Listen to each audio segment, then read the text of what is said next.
And welcome everybody to the Natural Ones. Thank you for coming in and joining us tonight. My name is Tyler. I'm the Dungeon Master. I think this is the first time I've ever actually said that in the introduction. But welcome to our game. Like, who's that guy that keeps... Who is this person? Why is he at the table? I don't get it. Everything? Who is he playing? Who's that girl?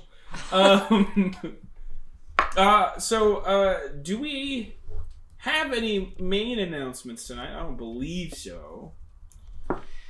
Happy Wednesday. We filmed these so far ahead of time that we're never able to actually be up on current events.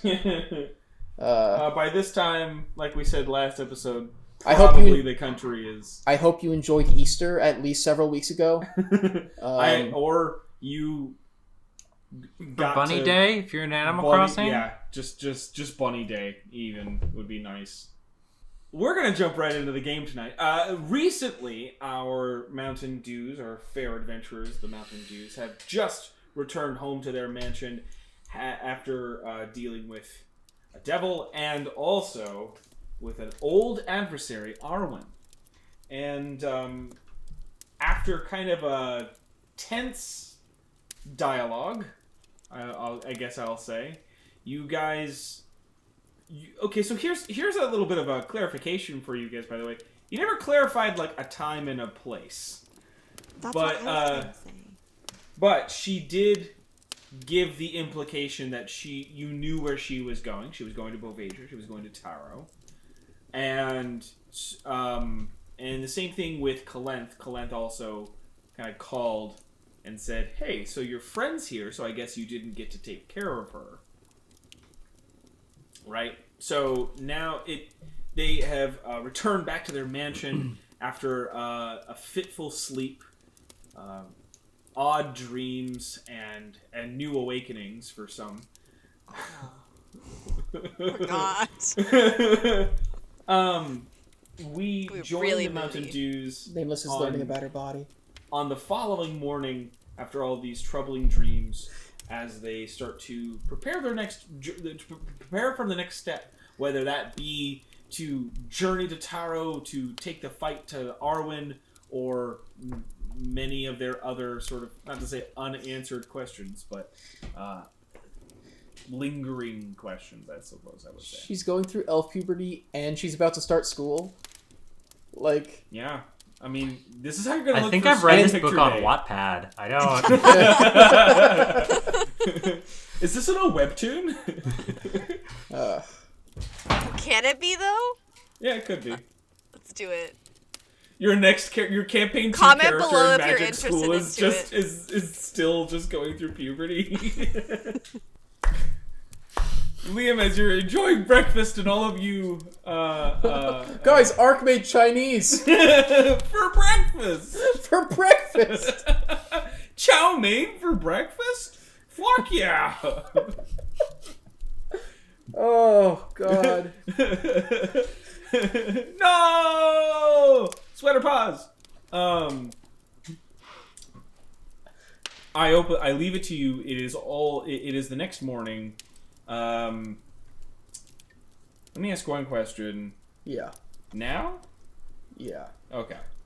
As the three of you wake up, kind of in your different... Well, I guess we kind of talked about the morning, I think, last time. So it's just sort of, as you guys have kind of gone about your day in the minor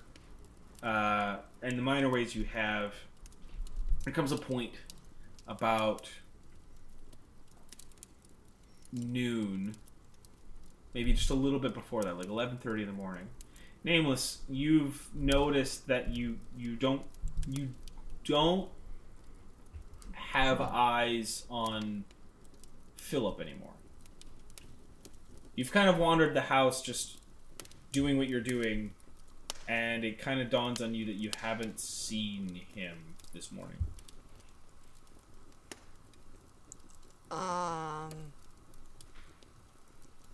I guess I would try to find either Liam or Set Lolly to see if they know where he is. And or Panther. Or anyone, really. Whoever I run into first, I guess. I mean, yeah, finding Liam or Set Lolly is equally easy, Honestly, you're. It's this thing where, after these brief moments of conversation, the lot of you, the entire house is just unaware of where this person has slipped off to. No one knows? No one knows. No I one feel like has an any... NPC in Mass Effect, like, it's like, I need to find Liam, he's in the workshop. Like, I have, like, my room that I'm just standing in, pretending to do things until someone comes and talks to me. You're gonna sing a version of Major Modern General. Yep. I first question in regards to time. Is this like after I returned from Moral's thing the same day, or is this like a different day? Same day. This is like this is after a visit to Moral.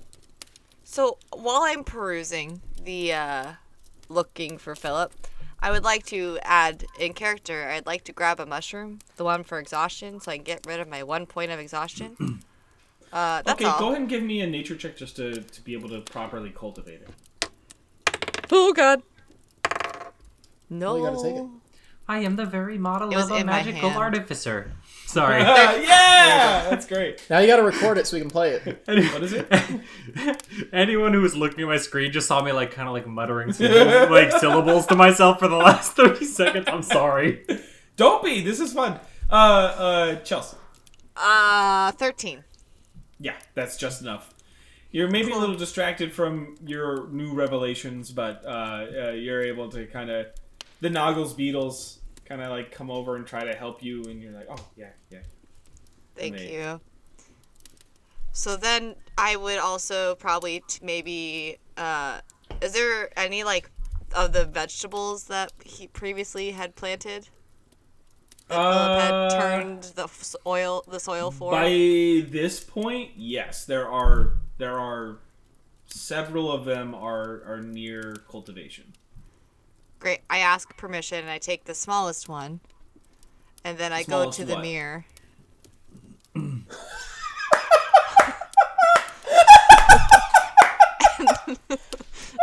you ask me why? No, I asked the smallest what. Whatever the vegetables or fruit that have been, I guess the vegetables have been laid. Like I a think single he corn. did. Late. I've lain with a vegetable. So I think it was carrots and it was like general vegetable. So A carrot of those, sounds nice. Okay. I take a carrot. It's still a regularly sized carrot, you know, like it's still like a sizable little guy, but you know. I will bite into it. I'll bite into it and spit it into my hand. And then I will put it on the thing. Alright, you press the little button, you put your slobber carrot into the thing and shut it. You could have just broken it off. And it takes there's a sizable pause. And Can you break a carrot like Why that? didn't you just break it? yes. I don't eat carrots. I only eat So the little trap shoots back out, and so sorry. the carrot's been taken, but you do see yet another small little note written there. And you pick it up, and it says, "Hey, awesome! Totally glad for the carrot. Next time, you know, you don't have to wash it so thoroughly. There's a lot of water left over. It was a little sticky, you know. I do have a high saliva count, yes. So then to the mirror, I ask... I'm doing really good today. I'd say, where is Philip? Please tell me Philip is the person I'd like to see.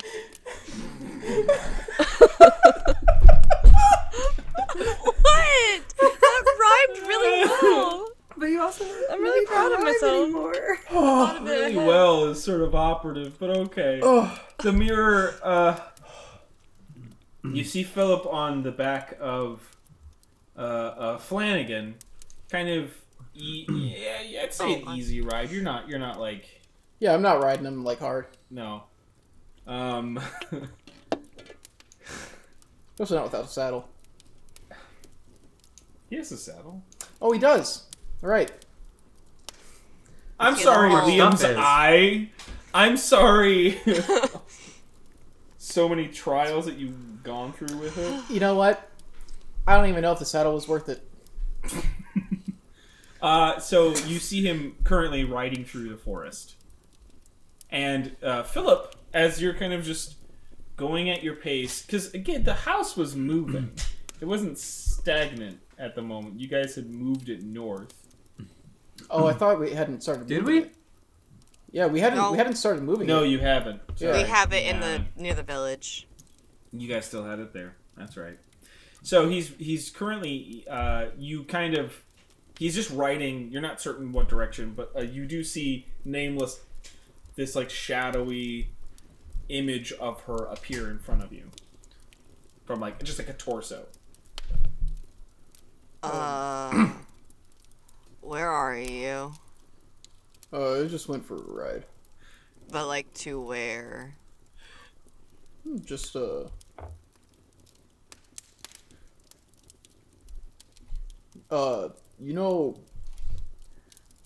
you know how we met, right? Vaguely. It feels like 3.5 or 4 years ago at this point. Yeah, but It feels like we were in a completely different world. yeah, it feels like we were entirely different people. But we well, you know, we lived very close together. So I'm just paying a quick visit. Who lived close together? I'm sorry, I don't understand. You and I did. You're going home? Just for an hour or two. Are you embarrassed by us? That's what I was thinking. No, not by you. Because Liam brought us to his parents. Why did you not? Literally brought my dad with me, so why didn't we get to come with you? Liam didn't have to have this kind of conversation with his parents.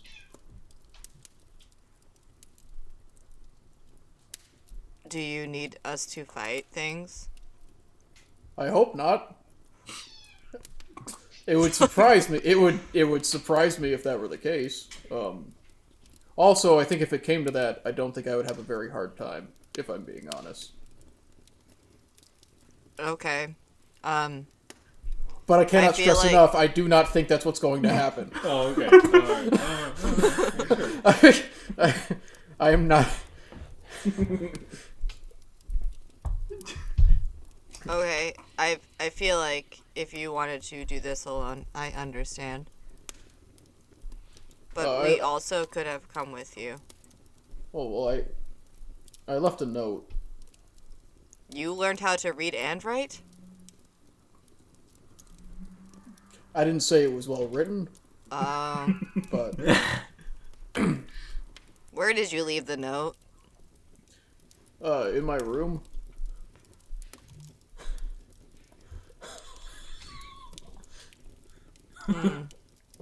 That would be why I did not see it. Well, I thought Okay. if you needed to find me, you'd probably check my room. Is that wrong? I'm gonna go now, but I hope that you have good time at home. So do I. Thank you. But if you want, we can also put on our nice clothes and come visit too.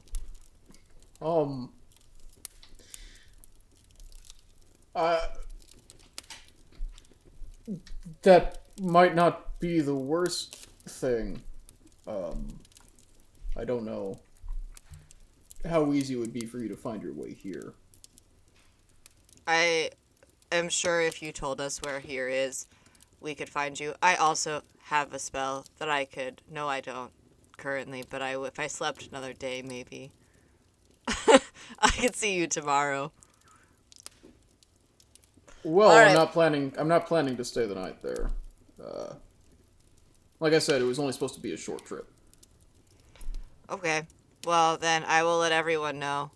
And also maybe in the future, you should leave a note on the outside of your door. Well, yeah.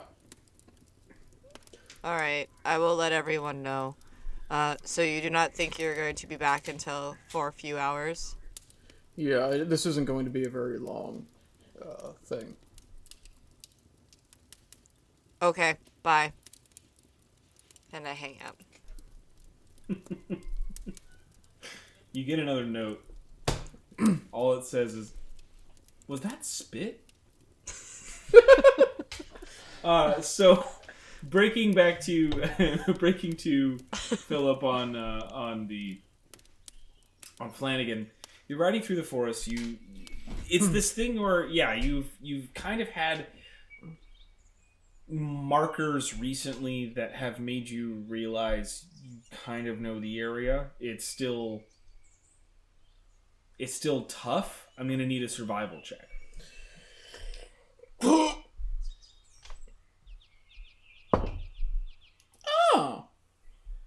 it's not terrible. Yeah, 17. 17. For sure. There are several markers that kind of start teaching you the landscape. Kind of even just being in the hanging out with Nameless for as long as you have. Who has an excellent memory for geography. You're kind of getting versed in how to pick up distances from things, and you kind of remember something about the distance to the mountains that you are is starting to make sense. Like, it's starting to look like home after the next hour of travel. And that's when you fall upon the trail. And you know this trail very well. This is something that you've walked along and paced for years. And so you figure you've got about another 15 minutes of even just like a walk. So it's really not going to take much time on Flanagan to actually get to the home.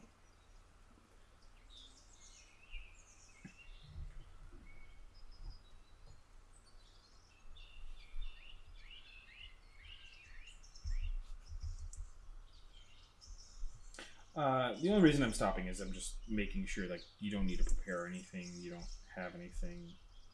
Oh, I have Fireball prepared, right? For the record, I literally had to fight my dad. I don't. Yeah, but your dad isn't a third your size. Your dad could have Give him grown. an advantage. What? She said your dad could have grown.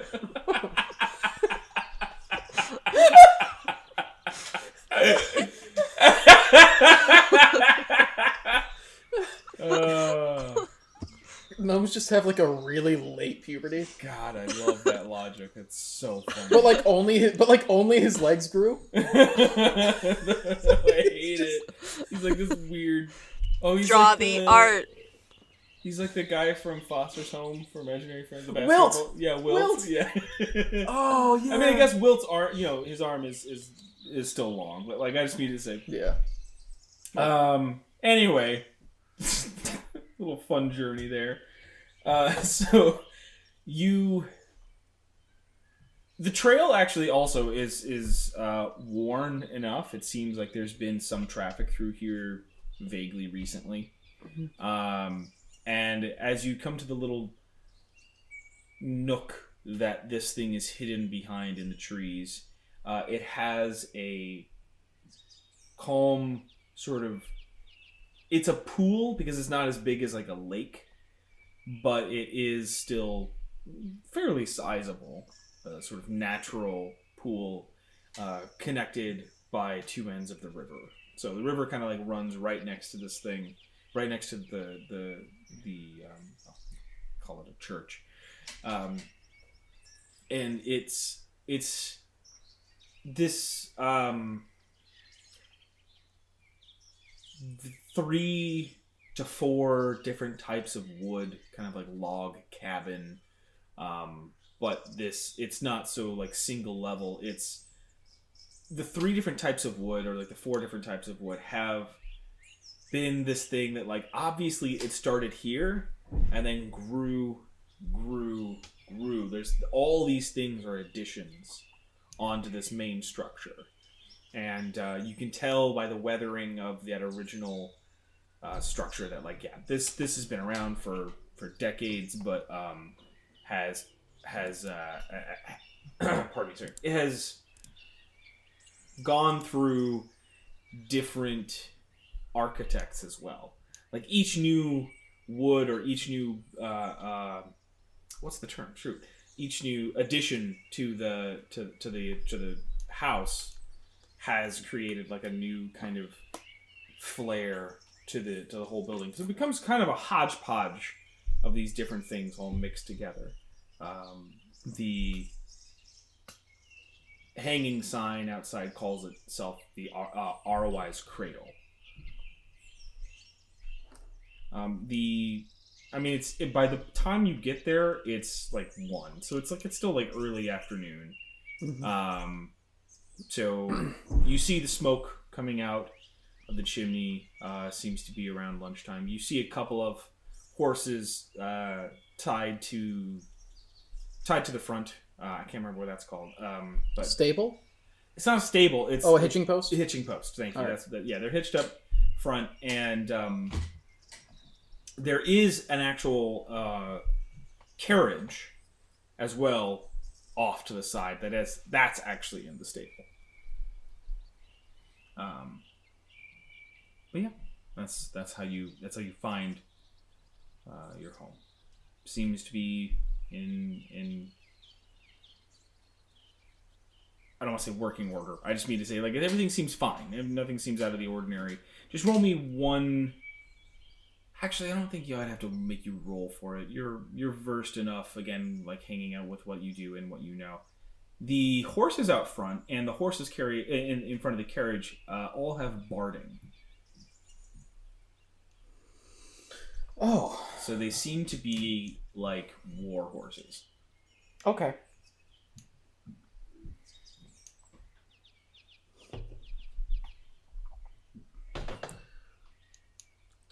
All right. In that case, yeah, I'm going to pull Flanagan up alongside the other horses. I'm not going to hitch him up though. Okay. I'm going to just leave him standing there. He stands. And gonna pat him a little bit and walk inside. I shall wait out here, Master Philip. Thank you. Stepping through the door, there is the familiar scent, this kind of applewood smoke kind of permeating the room. It's sort of the after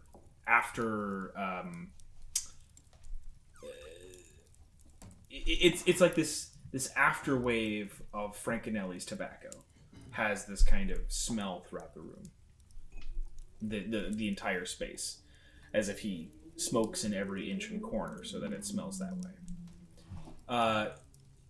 The bar in front of you stretches towards back outwards towards this whole double door that opens out onto like a balcony as the hillside goes down towards that pool behind the church. There's the second floor, which has like the banisters and everything in the inner balconies and things that a lot of the nuns will sort of use as a place to stand and at the ready to heal people with prayers. And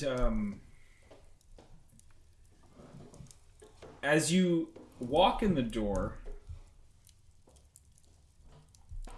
there are 5 steel-clad soldiers, or at least warriors of some kind. You can tell just by their garb, by their armor, by the weapons they carry. They are some form of military. And there is a very distinctly clear blue tabard to all of them as well.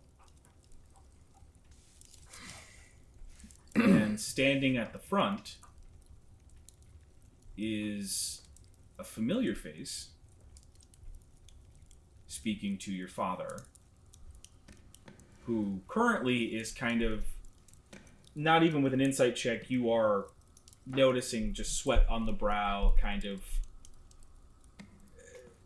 a person who is attempting to talk their way through a potentially tense conversation. Stands Robin. Oh, I knew it. I knew it. Fuck. Damn it. Fucking knew it. I called it. And as you come in, you hear Frank and Ellie say, well, I see many of the patrons here have, well, you know, we do good. We do good. And of course, I understand that you have been waiting a long time for the dues that have been owed you, but you see, this is we just paid the last round of soldiers that came through, so our taxes are all paid up, and we really need a little bit more time to match back up to your expectations. And he's yes, I was not part of that original passers through, now was I? Fraterfolder, Frankenelli, I believe you forget what debt you owe and to whom. Now, they have been gracious enough to simply want, what, once a month someone comes by? Well, I believe we'll have to up that ante. We are at war currently, sir. There needs to be extra dues, and your debt is still not paid. He says, well, I understand.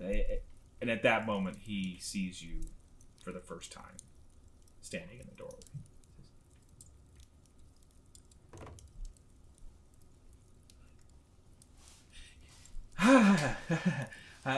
Customer, I must,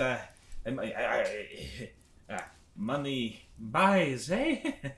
And at that, Robin turns, meets your eye, and there is an instant sort of glee. Yes, Frankenelli, you must take care of your customers. He says, yes, of course. Please sit down. And he says, and as he's about to say something, you notice him like look back at you. He says, "Oh, sisters, please allow some refreshments to our esteemed nobles of good standing in the church." Pardon me. And he steps away to you. And he starts to kind of like pull you towards the bar. He says, yes, welcome to the Arwen's Cradle, where we always do everything. What are you doing here? Well, it'd been a while. I thought you'd be happy to see me. Yes, my dear boy, I am very happy to see you. This is a very good day. I wish you would have said word. We would have made sure that the main service area was it hasn't been dusted in a while. We rearranged some things as well. So it's under construction. Well, that's no problem for me. Okay, so a little hiccup, boy. Huh? So the gentlemen over there, they are good worshippers of Arwen. They love her. They treat her well. But the problem is, Jortenia and Alolia have started a big old conflict, and we have to give some of the tithes of the church back to the guards. So I just need to take care of this little problem, and then we will be sure to welcome you home. Sure. Just let me know if there's anything you need me to do. Well,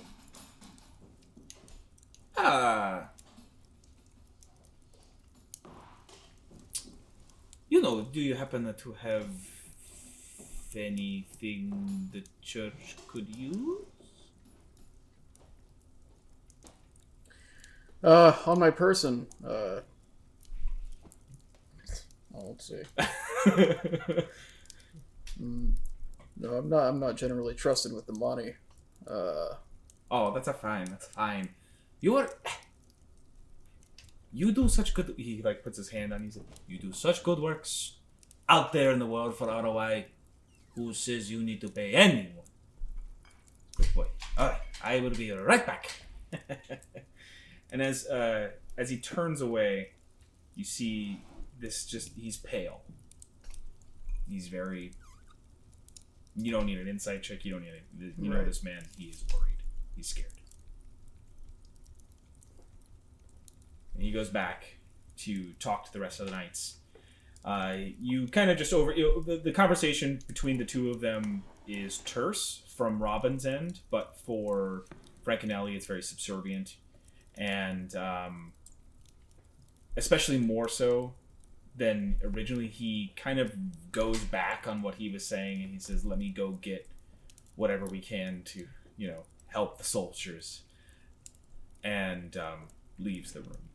He heads back up to his office, like his actual main room, to collect fees, is what he kind of says to them.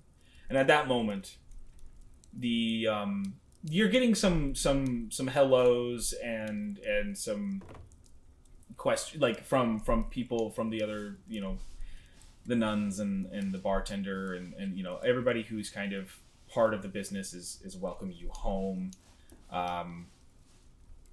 It's sort of light conversation, very, very surface level at the moment. They all seem on edge.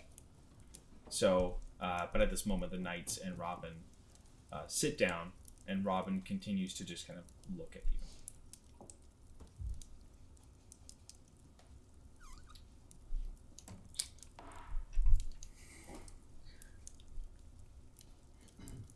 I'll just give him a small wave and a smile, and then continue my conversation. He smiles back, relaxes, puts a foot up.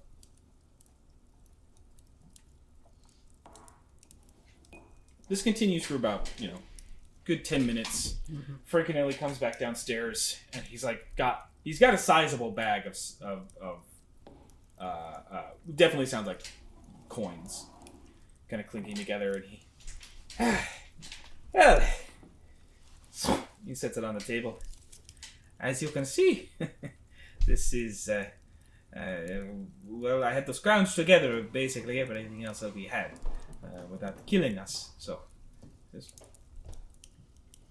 yes, it seems business is good.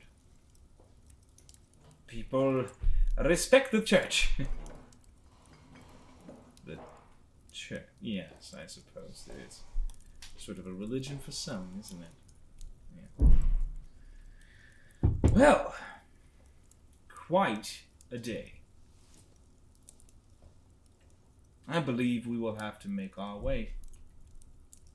But we should be back through sometime soon. Please don't think poorly of us because we have to speak on behalf of those above us.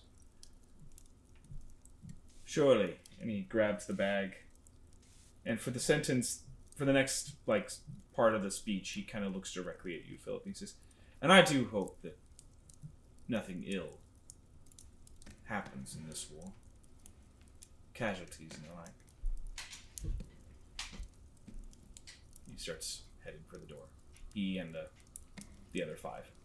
Sorry, the other 4. And Frankenelli says,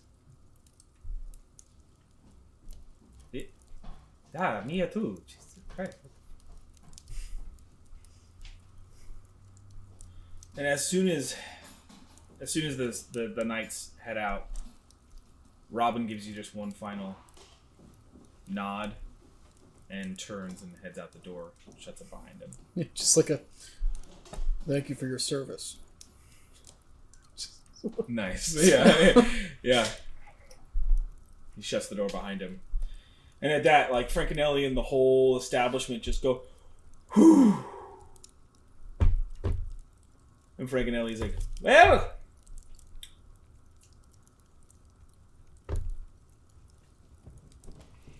no reason to stand around. Let's get around the drinks and everyone, and let's call it a day. We'll just close up shop. Nobody else here tonight, so we'll just Philip is home. We gotta celebrate the return of our boy. Come on.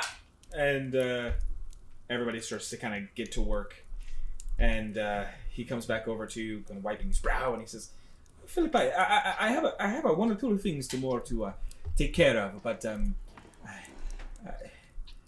what if I put all those on hold and we just we go for a walk or something, or yeah, well, you know, you came home, and I'm so glad you're here too. Oh God, Jesus. Right in there. Just big stretch. Big old stretch. Sticking with that hole ass, in the ass camera. right in front of your face. Anyway, yeah. So he's kind of saying, like, you know, I'd love to, you know, go for a walk and talk if that's what you're, you know, if you want. Yeah, that sounds wonderful. Why don't we? Yes, of course. Yes. All right. Everyone, get ready for the dinner, and you see him, like, go ahead and roll me a perception check. 8. Okay, you don't hear what he says, but you see him, like, pull one of the ushers over, and he's like, and then, like, the only thing you can tell is, like, he words like, do it now. And then he's like, okay, let's go. And he heads you outside. It's probably a good, if you don't start the conversation, it takes like 5 minutes for him to say anything. I'd wait a minute or two, but I will start it. Oh, okay. That's all I mean. Is like he seems kind of distracted as you're walking down the trail, and he's walking in the trail direction that would take you a longer path, but like still go down to the pool. Mm-hmm. There's usually like a way directly down from inside the house, but you guys are kind of taking the trail way. Are the horses all gone at this point? Yes, yeah. It was sort of a 4 or 5 minutes to get out the door, and they've since left. Is the carriage gone as well, or yes. is that yes? Okay. Come here, you.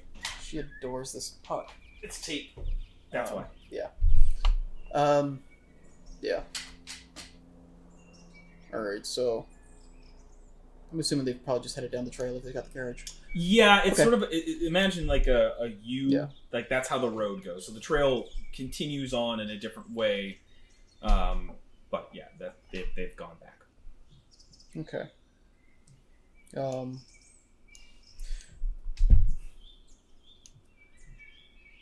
So,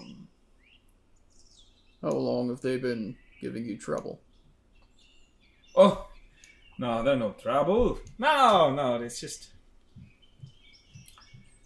sometimes, it's just taxes, general taxes, They've always been around. You just never saw them, I guess. No, I'm very familiar with him. Oh, you met some knights in your travels? You could say that, yes. Yes. Yes, good men. They're strong.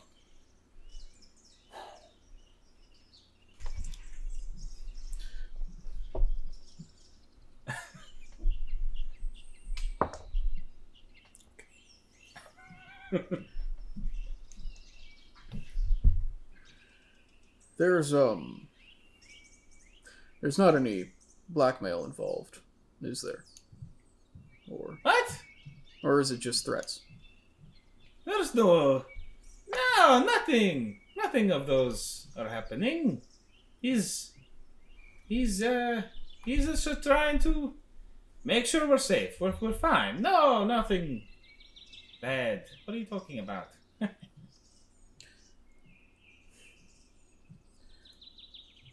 I thought you should know that Amgan passed away. He kind of like stops walking. Who is that? She wanted to see you, but I didn't make it back in time.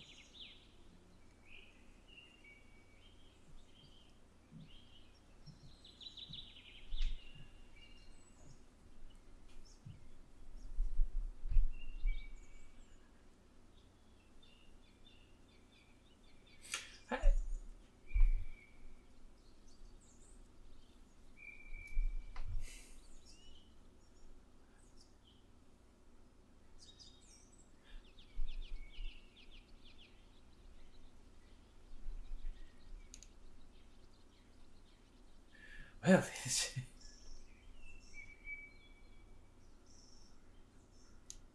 suppose it was.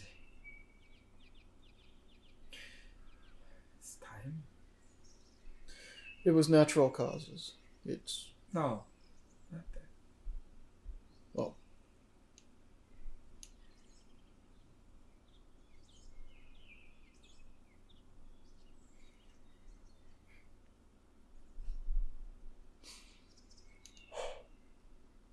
You know, I always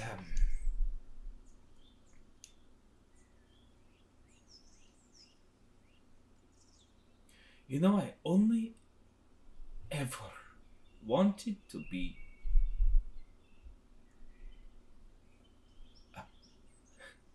a writer.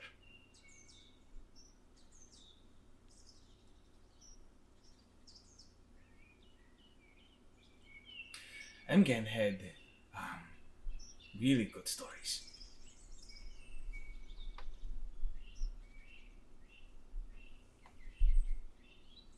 Colorful, they were powerful, had some message.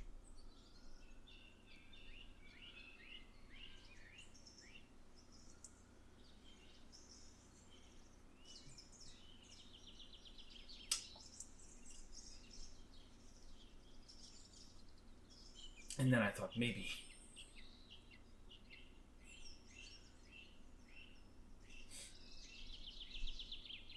I will miss her.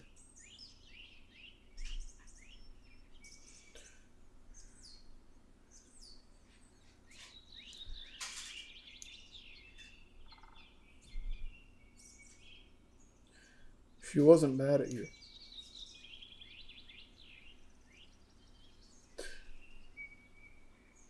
Military is, but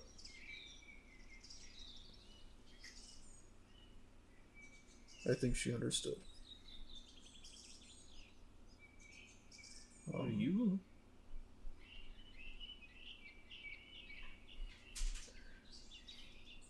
For a while? For a while I was.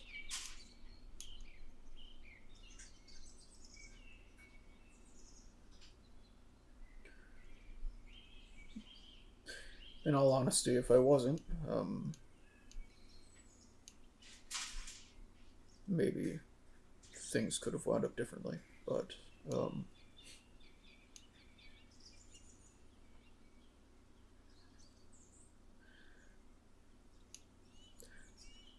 for a while, all I wanted to be was better than you. It's not hard.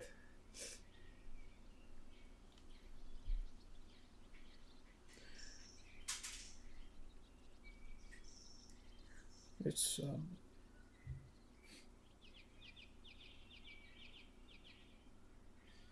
You have a coward for a father.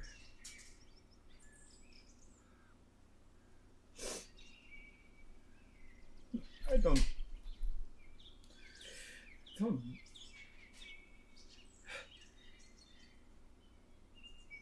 I wanted to be a writer.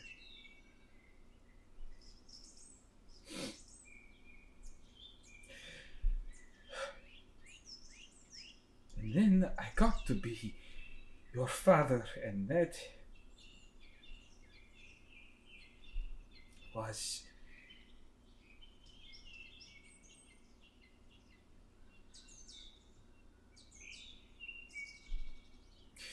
because you came in the middle of the night.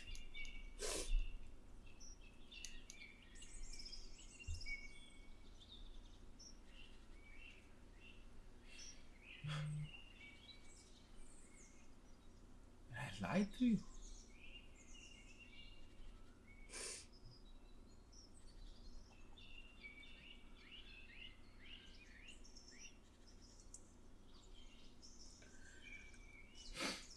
I can't.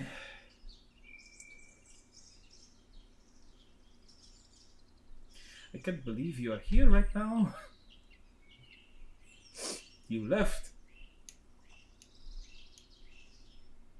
And you have very clearly done better things than me. And how can I feel anything but pride?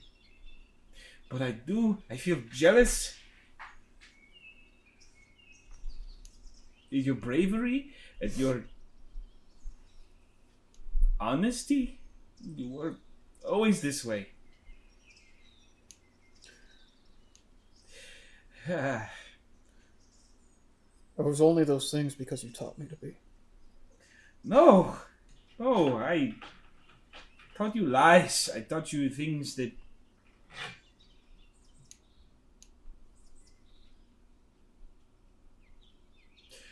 I told you nothing. You raised me on stories. From her. And you told them. And you told them, and you guided me, and you watched me, and you told me the kind of person I was supposed to be. Whatever disappointment or anger I felt towards you, I only felt those things because of the way you taught me to be.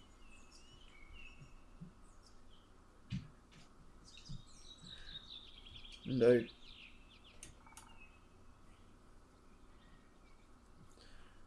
I can't.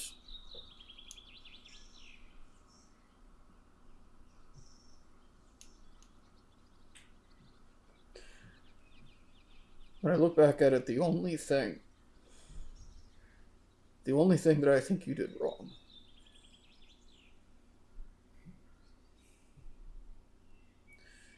was you didn't let yourself be enough.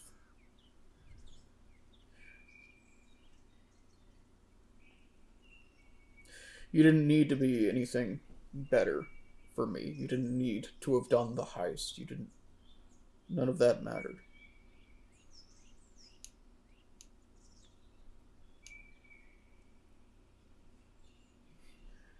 I don't blame anybody who doesn't want to do it. It was an awful thing. But What? the debt's been repaid.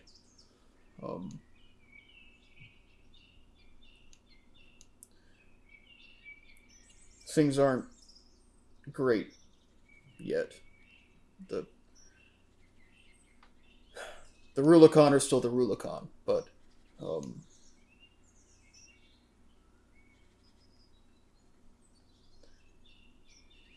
they don't have us under their thumb anymore.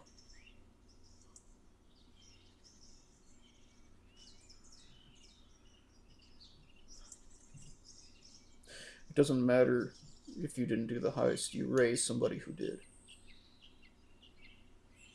And I wouldn't have been there if you didn't teach me those lessons. And that's fine if you got it from Mangan, that doesn't matter. What matters is that you pass it on. It's the core tenet of ROI, isn't it?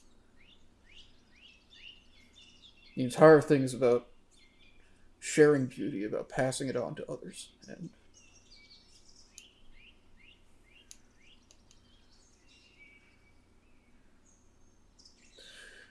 I've been learning about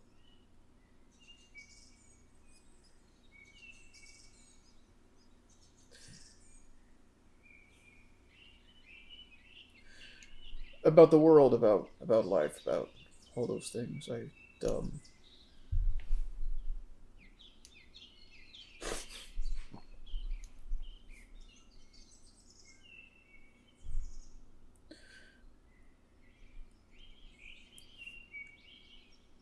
I know it's comforting to believe lies when they are so much nicer than the truth. It's why I kept doing it for a long time.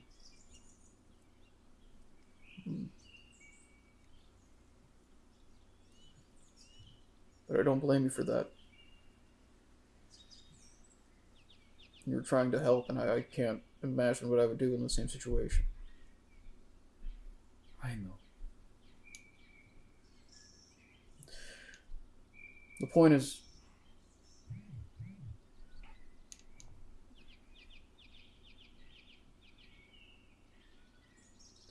I don't want you to carry this anymore.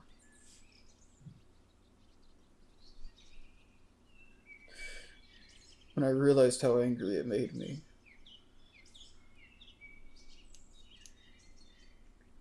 a little while later I realized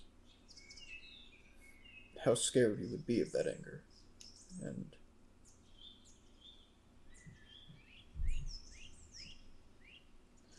I don't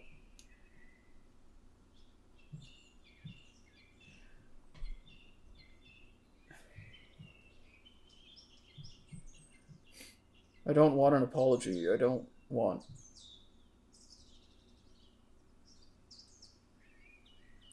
just want you to stop doing this to yourself. I'm fine.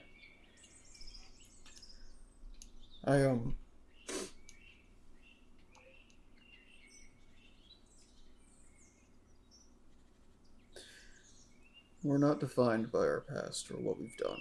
It's every moment we need to make a new decision. And what we do with that decision defines who we are in that moment.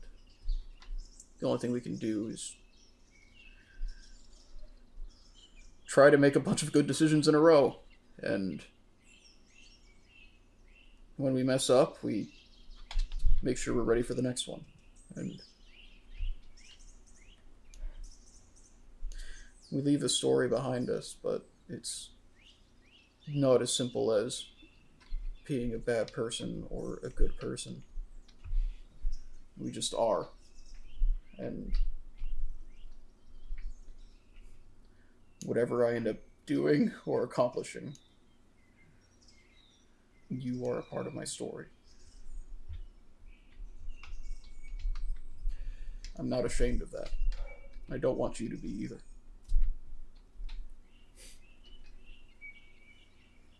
How could I be? And someone such as you exists in this world. There is nothing else to be but proud. I'm happy. And sad. Because you are about to go again. Do you need to leave? No. Leaving is what got me here.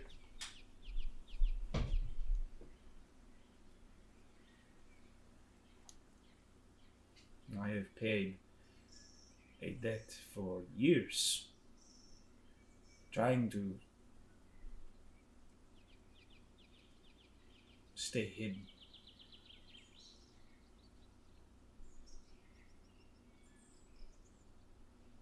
You don't need to hide. Yes.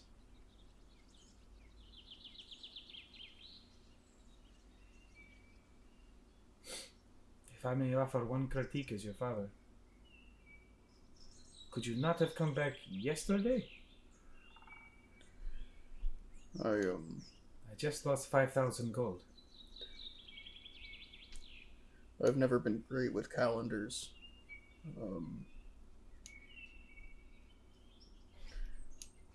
I learned something. I found a band of people like me.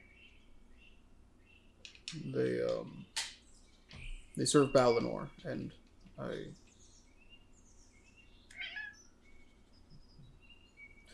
they helped guide me towards this, much the way you did, and they took me into their family, and I would like to take you in as well. Damn it, this cat. If you don't mind,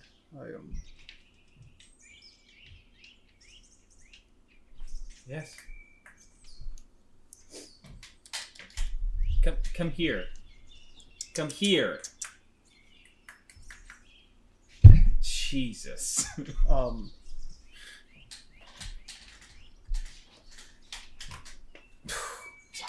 She took her claws into my leg for that.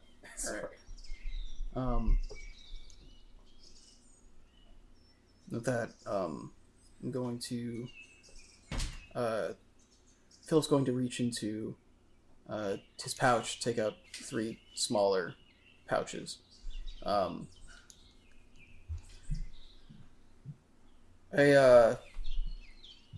pour first one out into my palm. Then it's a blue powder. I'm going to kneel down so that I'm closer to eye level with Frankenelli, and I'm going to draw a like a semicircle over the forehead.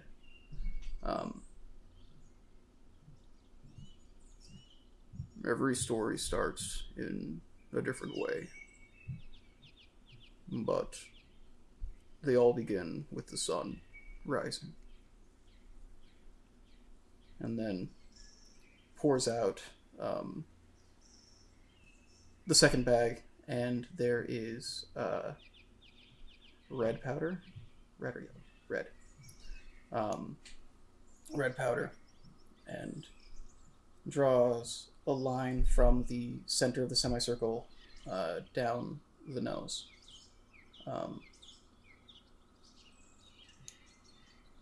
And obstacles separate us. They separate who we are from what we want to be. And then I empty out the final pouch with yellow powder and draw a line across the red line and say, and through our efforts, we overcome the obstacles.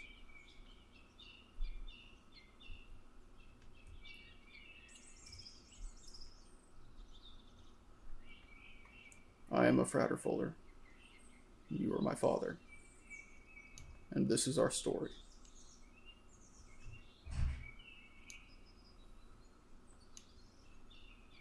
He kind of just breaks down. Can't hold it back anymore, and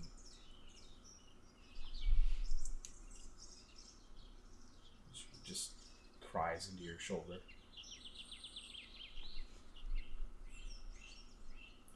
After a few moments of being there, you sort of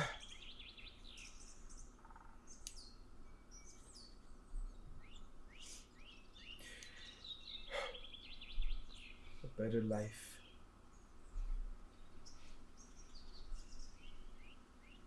And as you kind of walk the rest of the way to the pool,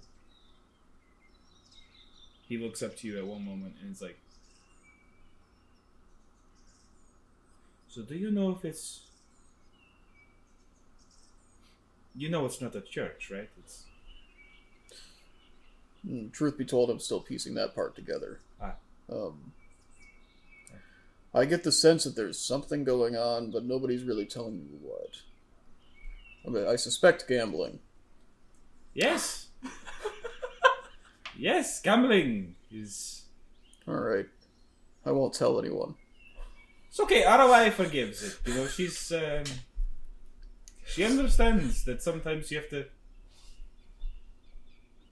wet the whistle, so to speak. The whistle being cards.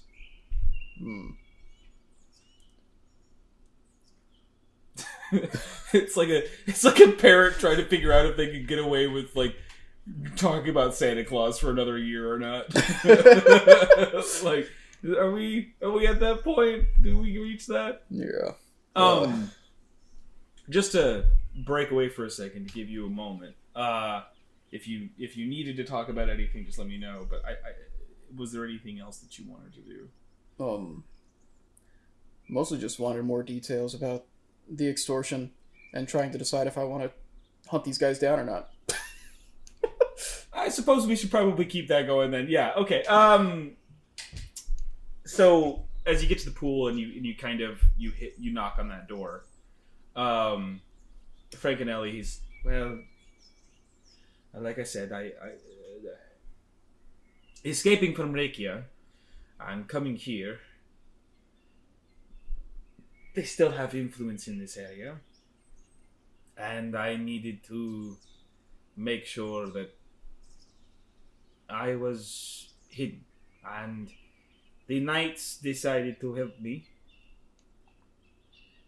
and over time, initially it was just help, and I would then also help them as a sort of rest stop between their patrols. That's why we were off the beaten path. We created this as a way to make sure that they could move through the nights and not have to be so public. Some years ago, it's about 10 years ago, I believe, something like that, 10 or 11, they started coming more frequently, and then not too long after that they started to ask for money. And it was small at first, and they grew and grew till I was paying close to what our family paid back in Rekia, which is, well, you know, equivalent.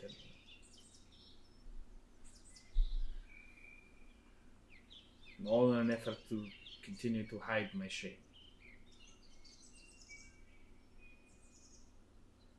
This time is different.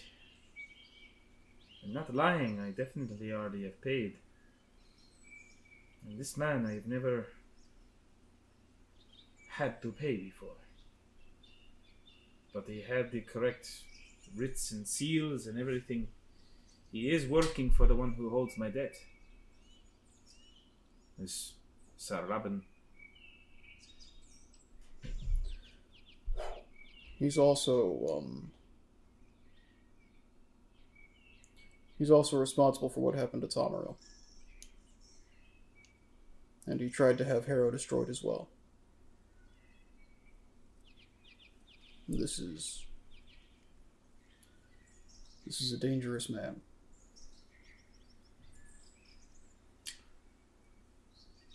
I would agree.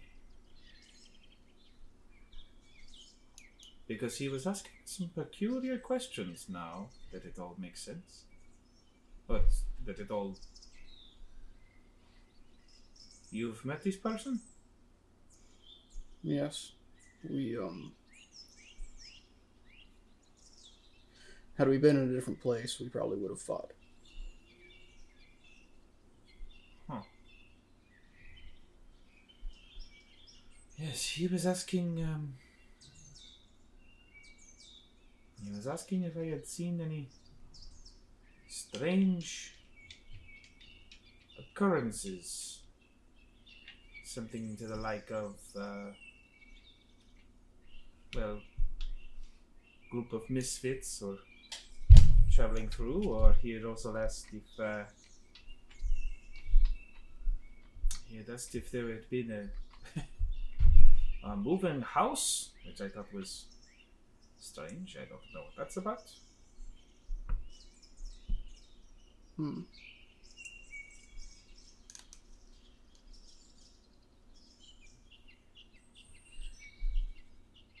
No questions about you.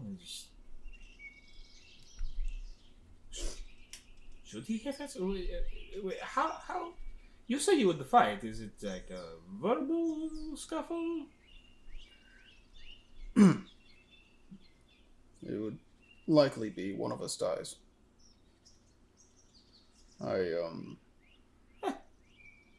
I may have shamed him and exposed him to an entire village. Well, I can understand. I would not like my stuff to be shown everyone. But I've heard tale of how great it is. Oh, he honors me. He honors me, my boy. I feel like making a dick joke is weird. It really is. All right. Well, that's good to know. And this is the first time you've been charged extra? Yes, definitely the first time. I have seen him before, but he was in service to my debt holder. So it is not something that he was not an unfamiliar face, but he was definitely alone this time. Who was your debt holder? His name was sorry. His name was Rukan, I believe. We never really shared a lot of pleasantries, he and I. He always had an alias that he went around with. But Rukan was his real name. I found out later. He is sort of a general of their organization. Met him many years ago when he was simple and low on the totem pole. He helped me build the first part of our house and made the deal. And since about 10 years, I haven't seen him. He usually sends someone in his stead, but this is the first time that I have seen Robin. I first saw him 12, 13 years ago.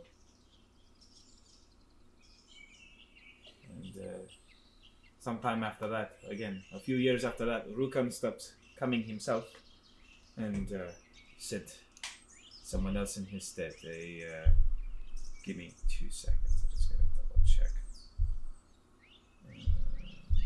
For a second, I was just like, if he says Palos Quill, I'm gonna like. No. No, sorry.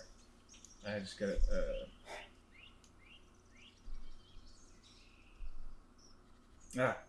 Boruk. Boruk was a man that he sent very, very often. Why does it sound familiar? Go and roll me an intelligence check. Is that the... That's the one that we killed in Far, isn't it? Yeah. It's 15. Yeah. Yeah. Because I rolled a 16. No, but still, yeah, that's the one you guys fought in. That was the guy whose name had been going around as someone who. This is also audience. This is at before home. the This stream. is before the stream. So Yeah. this was a character who. This was a man who had been outed at the time that we were playing fairly recently as being a person who routinely went against code or abused his power. And is dead now. Yeah, he just got killed in the middle of the streets. And we let this. It was a very different game back And then. funny enough, game time wise, like 5 months ago, Yeah. maybe 5 or 6 months. Yeah.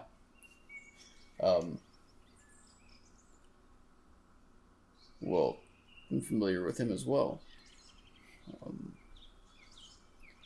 He was also an extortionist. Well, that makes sense. He was not the most pleasant person to work with. I don't know if it's safe for you to stay here. If Robin's been willing to do things like what he did to Tomaril, if he thinks we're connected now,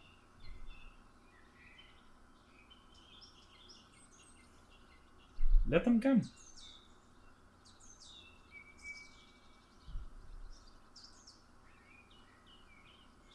I don't need to fear anymore.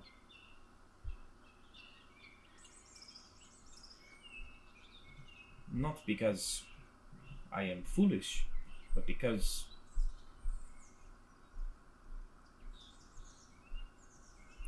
this used to be my prison. This was the place that I could hide in, and I could use to escape from punishment.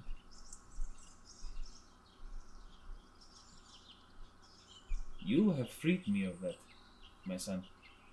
no, that doesn't mean I want you to be I don't want you to be a casualty now. No, this is our home. And I will fight for my home. And I will fight for the people inside.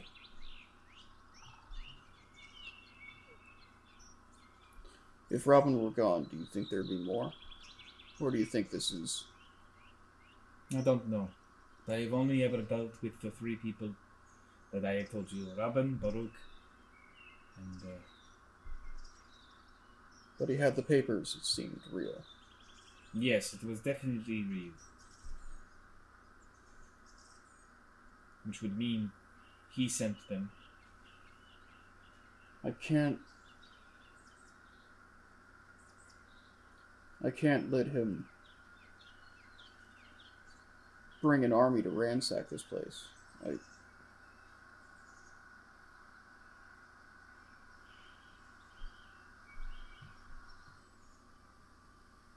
I have never been able to control you, Philip. Why would I try? You must do what you believe is right. All I mean to say, we will not be helpless. If anything happens, do you have a way to send word? We have potentials, yes. If you need anything, if there are sleeper worms nearby, they could... Not too many.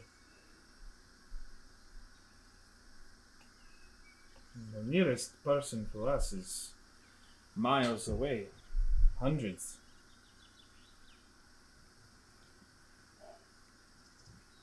Okay. Can I do a perception check? For what? I want to see if it seems like anybody's watching us. Oh, sure. Yeah.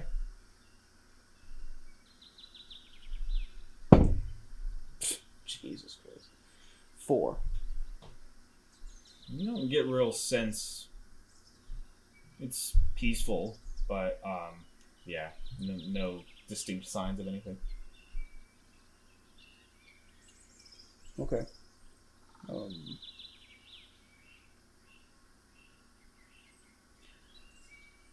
One last thing. If you happen to come across or know the whereabouts of any Pavarish, send them home. They have a place with the Fratterfolders now.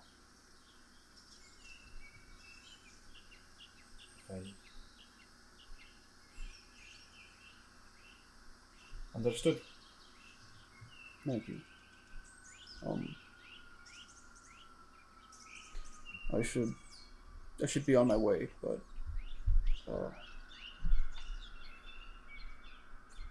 please prioritize your safety over anything else. You have my word. Thank you. It was good to see you again. I've missed you. Missed you too. Okay. And you guys walk back up, and as you start to like fiddle with Flanagan's saddle, kind of like getting it ready, as he's like, "Wait, now this is yours?" Yeah. It's a rental. Don't. Flanagan's like, Well, I don't own you. It's a partnership. and he's, "Huh." It's like a horse with extra storage space. I know what the animal is. Not a fool. Like, so this is an elk. Yeah, like he's like, "Let me teach you something, father." He just slips back into his dumb voice. Yeah, All right. let me. The animal kingdom is fascinating. Are you heading back to the mansion then? Yeah. Okay. I'm going back to the mansion at a trot while processing everything. Okay. The rest of you have been Jeez, that took a while. chilling for a few hours, chilling for a little bit. Well, okay. Here's the thing. You kept the infernal steel in Flanagan's hole. Oh, I assumed that we would have. I didn't know. I'm sorry. That was supposed to be like a question. Like, did you? I assumed we would have unloaded it at the smithy or something. I think we just never talked about it. Like in the house? Yeah, I guess we could leave it in this saddle. Yeah, I figured we would like. Well, you guys were Unpack it so wanting you to can look take at it to them. I didn't know if you were Yeah. trying to take it in the saddle or if you were just trying, like, because I guess it would make sense to just like carry it through the streets of. Yeah, it's also Okay. yeah, it's not like light. It's Yeah. I'm still working on those owl saddles, just so we know. That's what I was doing that whole time. Yeah. In that case, yes. you would have. It's still athletic because we never said otherwise. That's I completely kind of what I forgot was to. trying to make sure. It was like, yeah, I didn't get any distinct anything. So At one point I was like, we should take this out and examine it, but yeah, I never mentioned it, so it's in the Okay. hole. Lolly and Nameless, as Liam is working on the owl saddles. Actually, Liam. Oh, Leatherworker tool check or what? yeah, just give me a leather. Yeah, Yeah, sure. leather check. 16? All right, you're getting some good designs down. There is some. Like, you don't know the general size of the giant owl, so you're making some assumptions. So it's kind of you know that you're gonna have to do probably even after this first initial thing. You're like, I'm probably gonna have to redo part of this, but this is a good initial run on just one of them. So Lolly, Nameless, was there anything that you would like to accomplish today?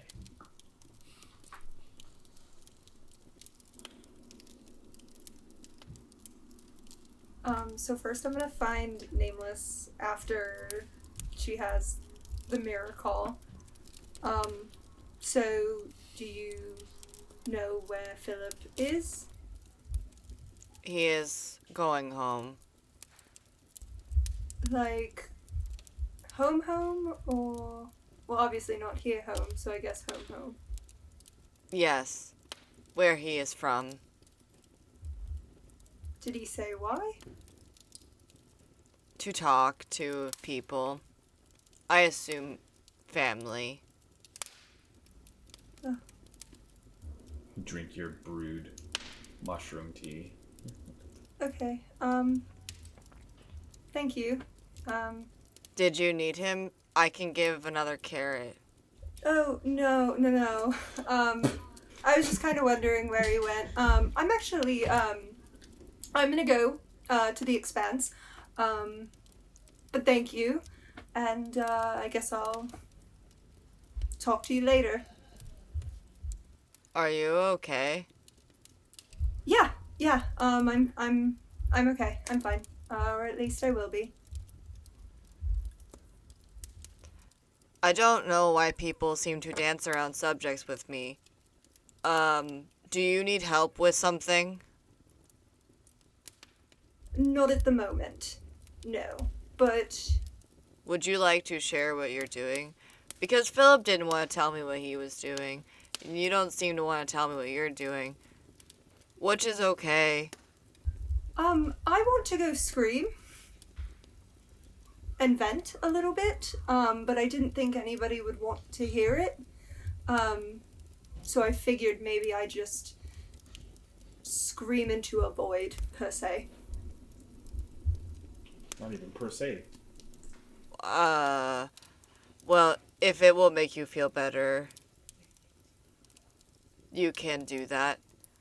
Or, we do have ears. I was going to count, but we keep losing body parts. I was worried the count would be wrong. That's my attempt at a joke.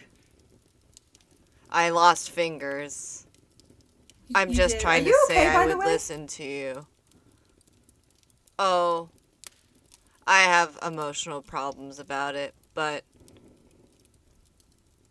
I think there is a bigger issue to solve. But if you would like to scream into a void, scream away. I will be shopping. Have fun Or with that. listening if you want me to listen.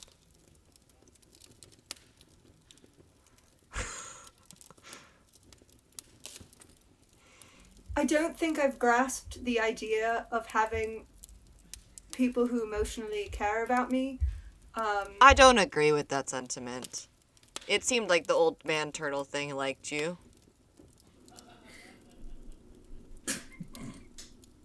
Yeah, kids, I know it's funny. It's rude to eavesdrop. I mean, you can come into the Expanse with me if you want. I think if I can pretend like someone's not there, that would oddly be helpful. Okay. Should I listen or, look away from Yeah, no, I mean, I think it would be impossible for you not to listen. you? Well, okay. And then we go to the Expanse. Entering the door, switching it off. The cold silence is there for a moment as you soak it in.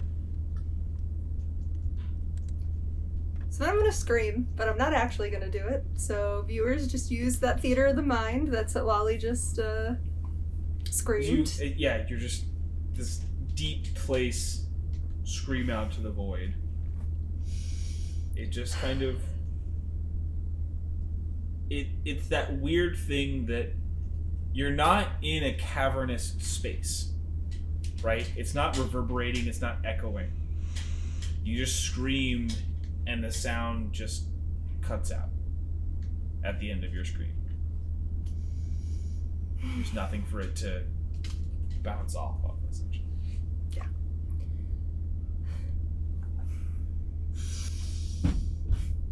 I should be happy, right?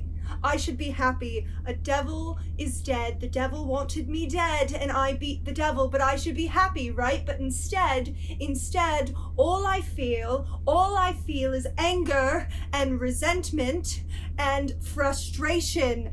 I almost died, and my friends were happy that I wasn't dead, but I looked at Nameless and I looked at Panther, and they've clearly been going through something, but Panther didn't die, and Nameless was thrilled, and I was thrilled for both of them. And we go to Liam's home, and Liam has two parents that care about them, and Philip gets to go home and talk to a father that loves him and gets to meet new family, and I get to adopt 7 children, and I don't know how to love them, and I don't think I'm doing anything for them. And I have a brother, or I had a brother. I had a brother who loved me, and a brother who died for me because I am stupid. And I had 2 parents who wanted me dead, and I was about to die, and neither of them knew, and neither of them would have cared about me.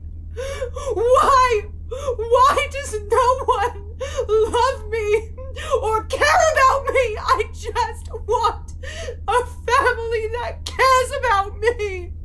And then she's gonna fall and just start crying.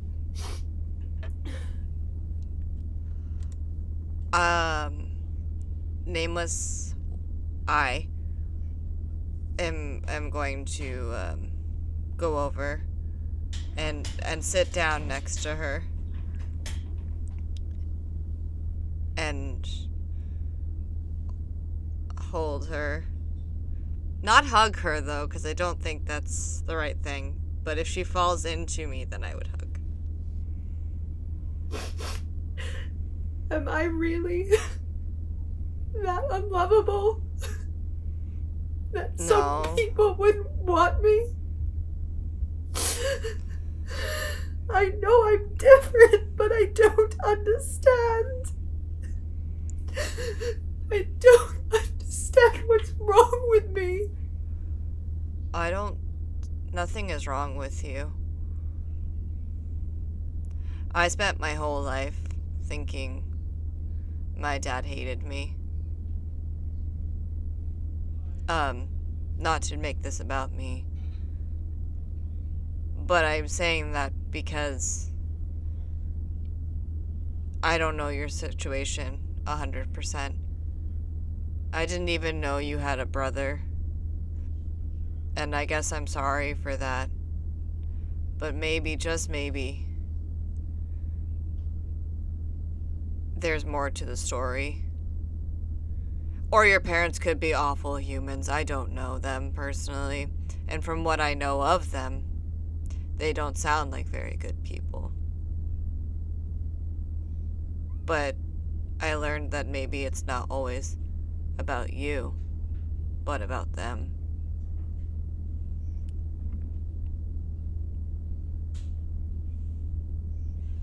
My dad tried to sacrifice me. So, well, he didn't, obviously. I'm here, and he's a panther. But there was that. And it was because of him. I was just a baby. What can you hate about a baby? Well, a lot of things. But I didn't do anything. I was a clean soul. So, it's not that you're unlovable. It's that your parents don't seem to know how to love. Because you have 7 babies. And at least 3 humanoids who care for you. I think Panther likes you. I don't know about Yvonne. I can't tell. The moral of the story... Oh, and moral. They like you. How am I doing?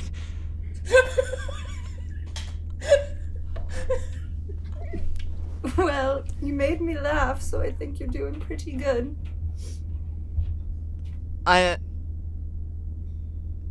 If you you can go home too. I don't know where your home is. But if you want to go home, you can go with us. Or you can be like Philip and not go with us. But I won't be offended whatever way. It would be very hard for me to travel there by myself. I'd be gone for a pretty long time. I remind you, we have a house that goes places very quickly. And I really can't go back to my home. So we could change the door. I don't want to exactly. I don't want to change it to go there. I think I might want to go home. But I think I'm gonna need a little more time. I'm still getting over the fact that no one's trying to come kill me anymore. I mean, they might be. You've been in a house that is kind of hard to detect people. So they might be.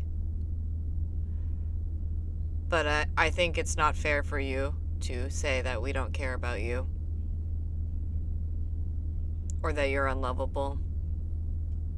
It's a pretty not cool thing to say, actually.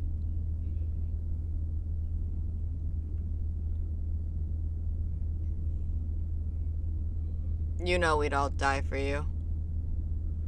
I think we've said it on several occasions.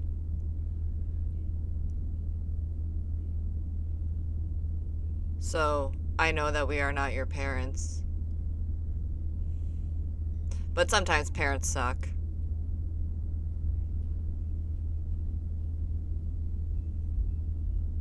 Yeah. But I will let you scream more. I don't handle emotions of others very well. But I will listen.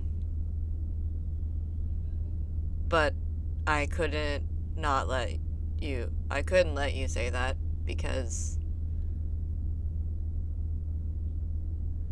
we are the Mountain Dews. And we do's care about you.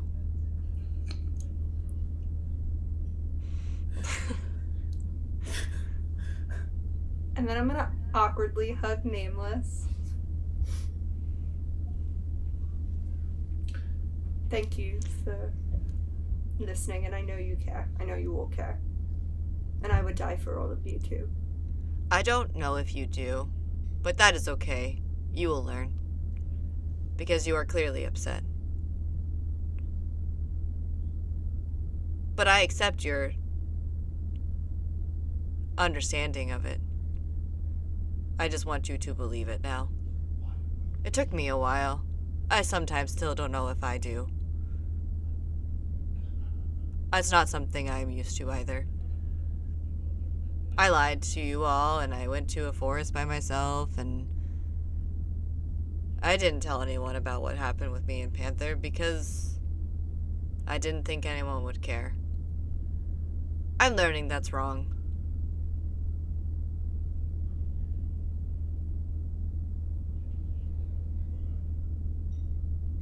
I haven't really processed it yet, I don't think. I'm working on it, because I still seem to care about Panther, even though he seems to be a pretty terrible person. Yeah, Panther. Yeah. Well, I'm actually done screaming if you want to try it out now. If not, we can just go off. I think my throat is a little hoarse from Arwen. It's not a little hoarse. It's a big horse. It's a lot hoarse. It's a My Little Pony. My throat is pony after Arwen. But I appreciate the sentiment. But I did want to do shopping now. Yes, have a great shopping trip. Thank you. Now this is the awkward goodbye where you guys realize Yeah. you have to walk in the same direction. Yeah. Are you? Oh. I mean, I could stay if you want to go like 5 minutes earlier and you get a head start. No. Okay. So Lolly, you head for the door first, and Nameless, you're right behind. As you open the door set, Lolly, Nameless, there's just this breeze to the back of your neck, right? Like just like a wind. Like a very, very faint, it's like a spider-me sense. I turn around. There's nothing there, there's just the black void. But for a split second, you could swear you saw, like, you know when you stare into a light and there's those little, you could have sworn you saw two sets of that in the void.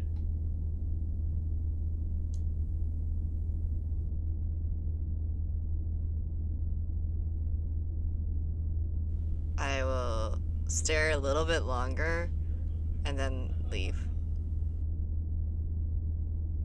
As you stare, nothing happens. And Lolly, as you open the door and are stepping in, standing in the middle of the foyer is this, like, beautifully robed and it's like sort of immaculately like layered vests and all these other kind of accoutrements, is sitting there reading a book, is this human man. He's got this like sort of really rich sort of platinum hair, like this like platinum blonde hair, and is standing there and just come on in. Yes, please enter. I'm sorry. Who are you? And Liam, as you're in the as you're like working, you hear this shout, and you finally look down the hallway. There's just a random man standing in the center of the foyer, and Nameless, as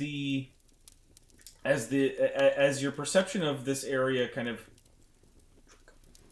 fades, and it's just unsettling. There's just an unsettling presence. And you hear the voice behind you. You turn. Yeah, there's this odd sort of person. The two of you step inside the door and close. He goes, well, I suppose you could say an old friend, but never met before. You're in my house. And that is where we will go to break, everyone. Come back in 15 minutes or however long, and I should never say the time because who knows? We're gonna be right back with how this unfolds. That way she's Eventually I'm never right. wrong. Yep. Yeah, that way she's never wrong, and she can't be made fun of. Hello, everyone, and welcome back to the Natural Ones. I give up. I give up. Excuse me. You're excused. Get out of here. So the three of you have just been greeted by the one, the only, Dracarius, the nefarious. Is that where the rhyming thing comes from with the mirror? He just likes rhymes. He just likes them. Yeah, he's just about them. Yo, mood. I am recording, right? Yes.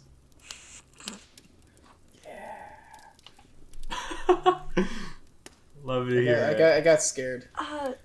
So this is your house? Yes. Cool. Is it fine that we live here? If I said no, what would happen? we would still live here. We would. Then I guess it's all right. You look a little different than I thought. Oh. Well, what are you expecting? And at that moment, like, his face, like starts to, like, grow out into this, like... And he doesn't let it go all the way, but he just... Yes, that is more what I was expecting. Well, I find traveling like this is much easier through... He points to the door. Through that. Who's your tailor? That's beautiful. Some beautiful garments you got. Oh! Myself. Do you take commissions? Now it's weird. I don't know. No. Fair enough. I take requests. I think What brings you back to the house here? It closes the book he's reading. Well, and you just kind of see it, like, you see him open his jacket and just watches. No, it's like one of those, like, and you don't see anything under the jacket, but as he does this, the book just, like, disappears. He says, well, I heard a little tale, little voice on the wind, told me someone was operating this thing again. And, well, I decided to pop in and see who was at.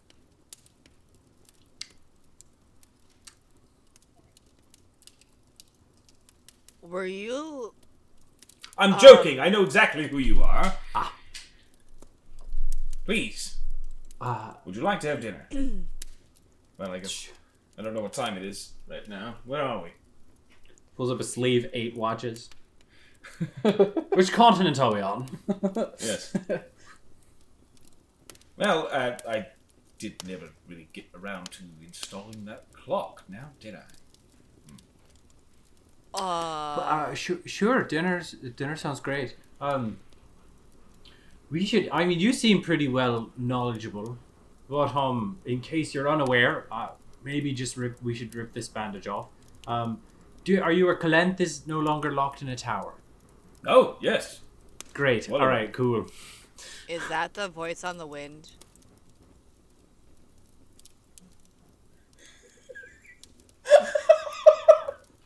He's just smiling at you.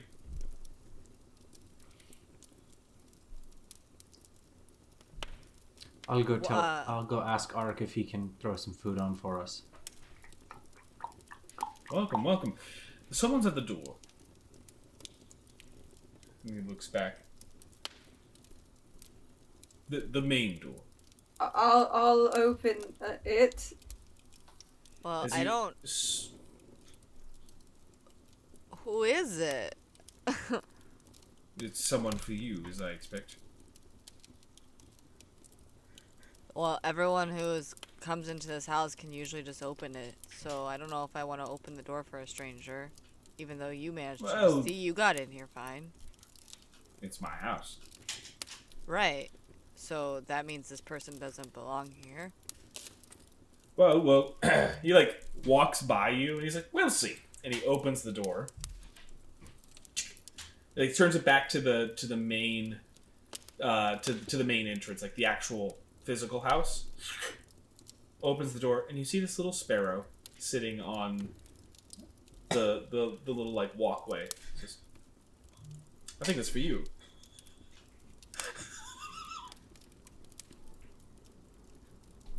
From who? Me? Or Any of you. Hi. It flies to you and lands. And as you can speak with animals, just as your innate shepherd, you see like through like kind of this thing, it's got something to say. He says, "Hello, I heard that I could get food here." Oh, we have some food, yes. Would you like some? Who did you hear that from? Where are you all hearing about us from? Well, I'm hearing about it from someone named Philip. Of course you did. Yes, let's go. I would love to give you food. What do you, I take to the garden. As you're passing through, he's like, yes, I have a thing to say, but he said I have to get food too, so. Oh, I'd like food first, please. I will give food and then you can talk. You give him some berries and little nuts, and he said he was being followed.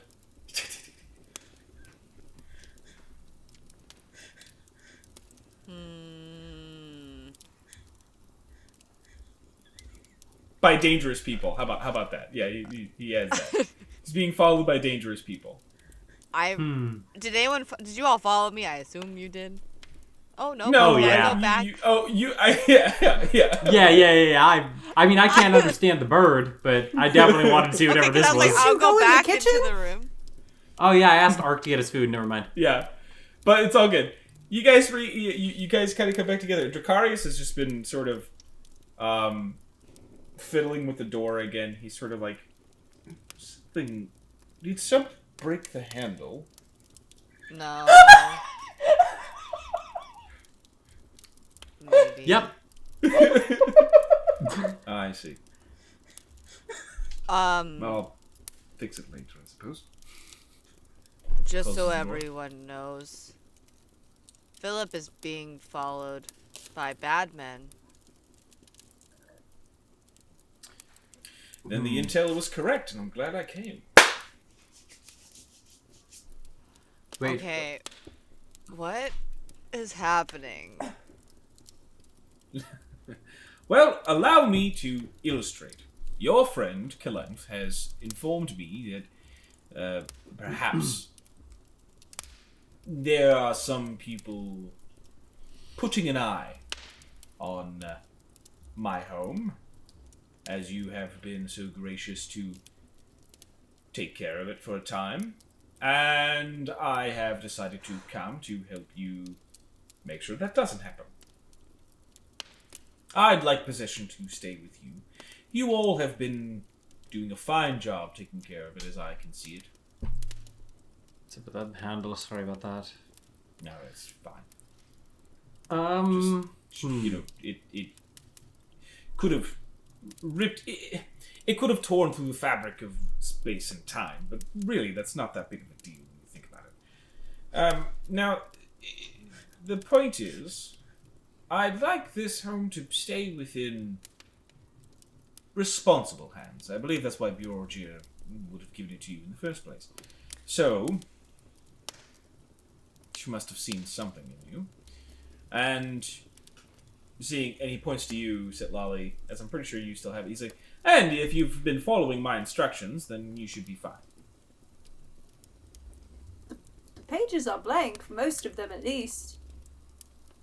Oh. Well, most of it's gibberish anyway. It's fine. We should worry about this Philip issue. Yes. Oh, right. Yes, of course. Yes, I can only stay for a little while, but we'll take care of the little problem that he's discussed, and once we've dealt with that, then I will help you with this. And he sort of like taps on the banister next to him. He says, "Yes, well." Boy, I really did love a certain type of decor, didn't I?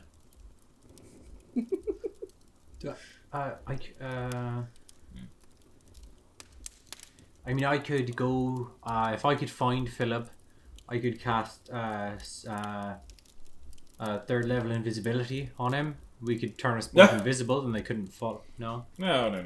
Just come with me. And he steps outside the door, and he steps to the edge of the outer entrance. And he says, "Well," and he mutters an incantation. Can I roll an Arcana check? Sure.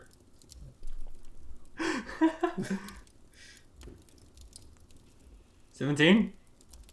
You can tell he's doing some sort of divination magic. Ah. Sort of the verbal components. So that's kind of how I've always imagined. Like, the somatic components are about manipulating physics and like breaking through, and the verbal components are about the words describing how to position the magic, right? So it's like, this is, I want you to do some sort of transmutation, would have a very specific series of words. And then the hand motions are what like that like shape the spell. So like a fireball is different than a fire bolt, but the words you use are very similar. Which is the importance of having very distinct and very rigid forms of magic like that. Where it's like a flub could create a disastrous result, which is why you have to learn it. Right? Like, that's why you have to like kind of like train to try to do these things. And you can't go above your level because you don't know how to properly shape it. And the material is material. It's sort of, all encompassing.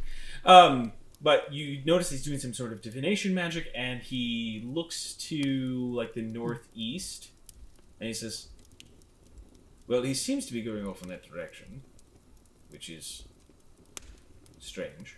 But I suppose, in essence, he's...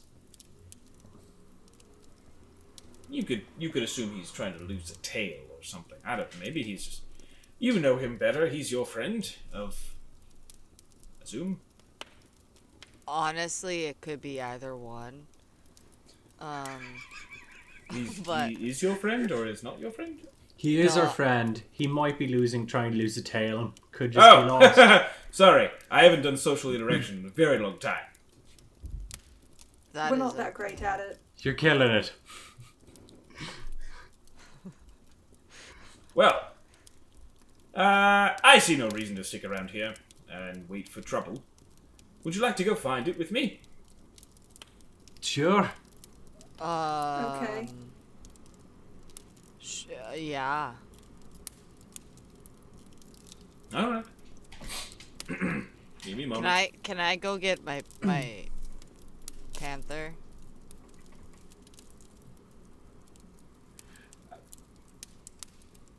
Is that code for something? Kind of. But it is a literal panther, but... Yes, go. I go let Panther know if we're leaving and that I'd like him to join us.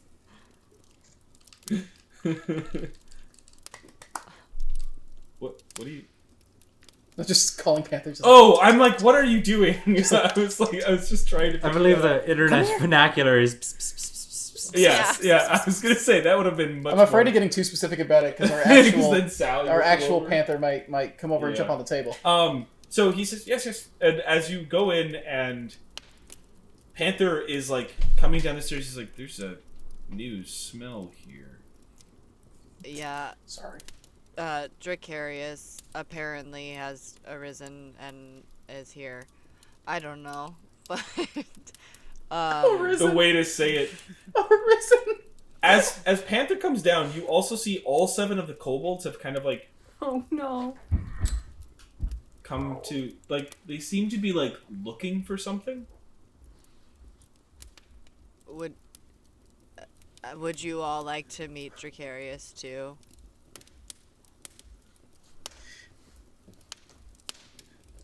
Okay. Well, if you do, you should follow me because I'm going to head that direction. So let's go. As you do.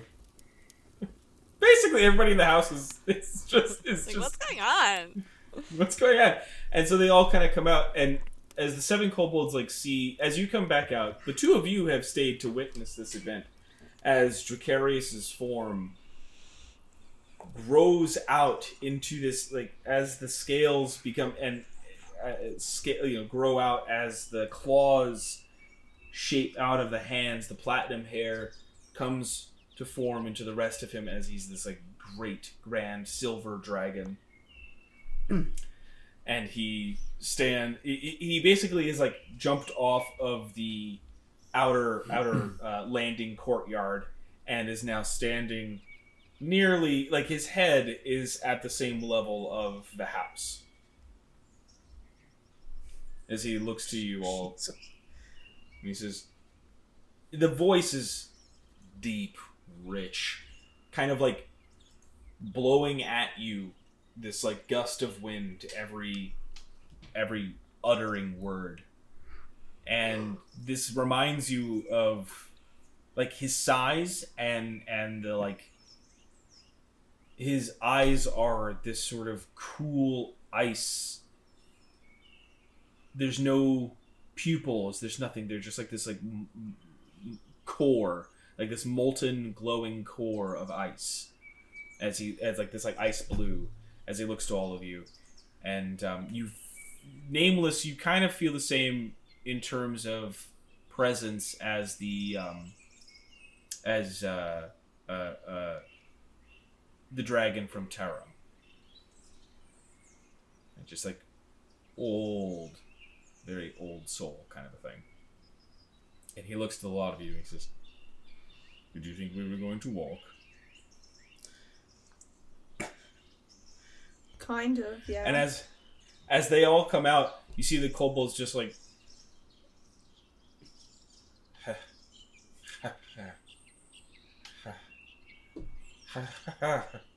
and they just start speaking in Draconic.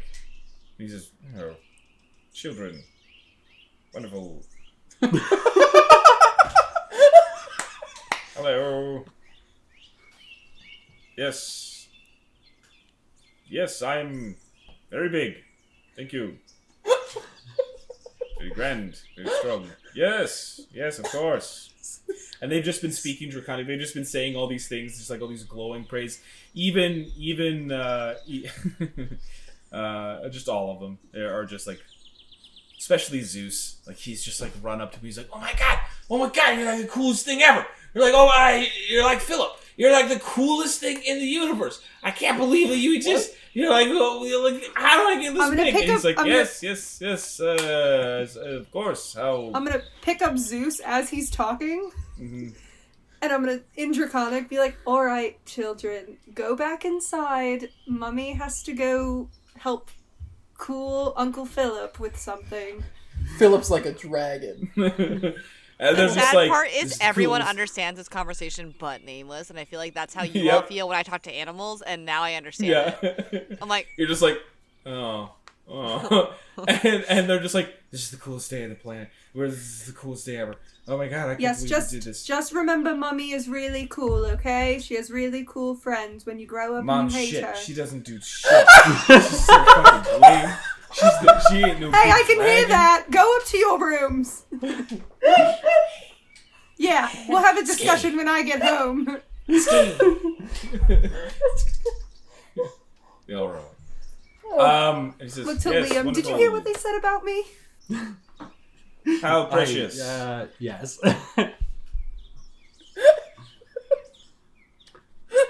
Now, I'm not even the cool uncle. I don't know what you want from me. You've already hurt me. I don't.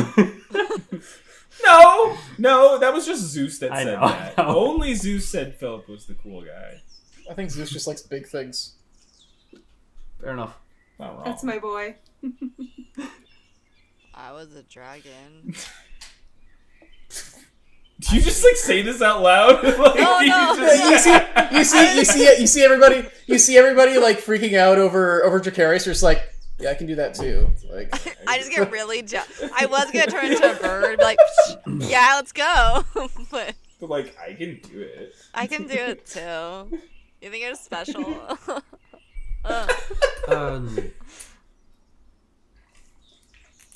So are Should we I get the gonna? prototype for the owl saddle, or is that? I don't think it'll fit. I don't. He knows that he just like, you get the feeling of just like, just climb on. I do that. Yeah. I do. It poor too. Panther. Panther just wraps around his tail. Help! So, silver dragons kind of have like this like mohawk of spines, but it's like this dual, right? And so he rests. He's just like letting you rest at the base of his skull. He says, "Oh, don't worry, we won't be going very far or fast, so no need to. Look, did any of you eat already?" I did. Not since breakfast. Well, we'll see. I ate a carrot, but then I spat it back out. I also ate the mushroom. The weight of him pressing to the ground, you see like the wings blow the trees all around you to this massive like swaying as like two trees just fall from the weight of the air being pressed down to give him lift. And he is not very far. It's this, like, you, as he pushes you all forward to start flying, it's like, oh yeah, it's one of those feelings of like the rush of wind is just like pulling you, like G-force, you're having to kind of pull against him to try to maintain yourself. And Philip, as you're trotting along trying to like figure out what to do and waiting for any sort of sign that your message got through. Just wait for somebody to call me on the mirror.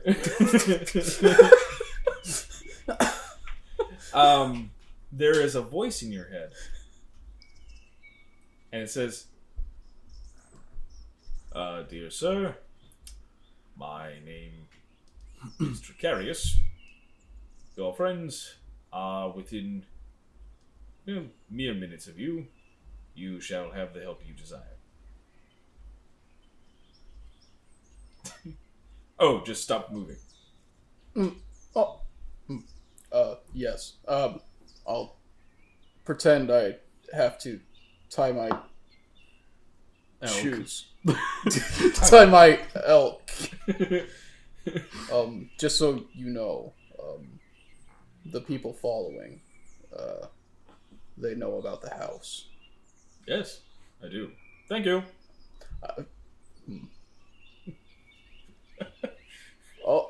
Oh! I think your elk shoe fell off.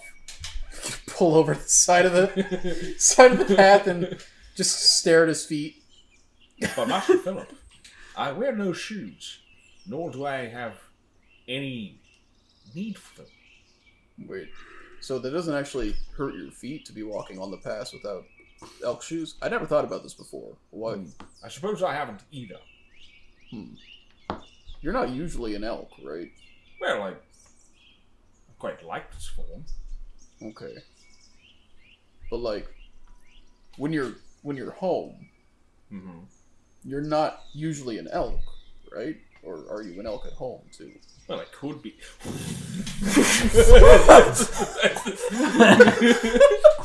Dragon just... You feel this rush of wind sweep over the trees all around you. And you have this moment of like, the hell? And you see a giant winged, just silver shining beast, this gargantuan body, sweep over and just basically push the trees down and just destroy this little patch to land down. And you see your friends like gripping to the back of his skull.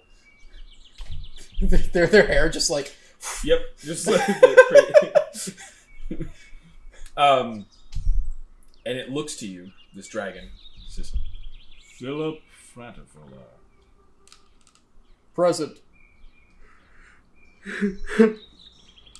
You may all abscond from my head now.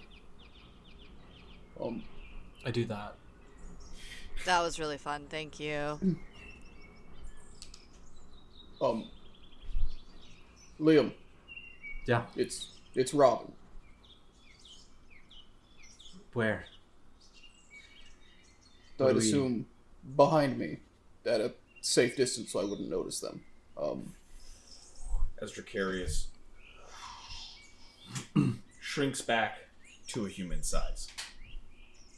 You see the platinum-haired person in front of you, the ice blue eyes still piercing through. He says, "Yes, this will still do." What's he doing out here? Well, he was extorting the church. And also asking for information about a gang of misfits in a walking house. I'm not sure how we found out about it, but we can't let him keep going. No. This might be your chance to even things. I'm all for it. All right. Dracarius just hands behind his back. So, we waiting here then? Can you turn into other things besides a dragon? Well, if I wanted to, sure. They, if they're following my trail, they probably don't know that you're here yet. Unless the dragon tipped them off. If you want to get hidden, they're only expecting me. Sure. I'm good at that. Okay. Is that the plan? We're gonna fight them? That's a pretty good plan by my standards. We can't let him keep doing what he's doing. I hate him. There's Okay. also that. Okay. What is the land around us like? It is lots of fur and like that kind of like redwood type tree Cool. all around you. It's forested. I didn't change my previous spells, so this works out great for me. Dracarius, when you're in that form, do you still have your eyes? Can you still see like a dragon? Well, I suppose in many respects, I still see as the person I am. I see things in a light that many others would confuse, or maybe they don't understand. All right, how I see find a good hiding spot. I think that's enough. Oh, yeah. But Liam, you might want to use your ring. Oh.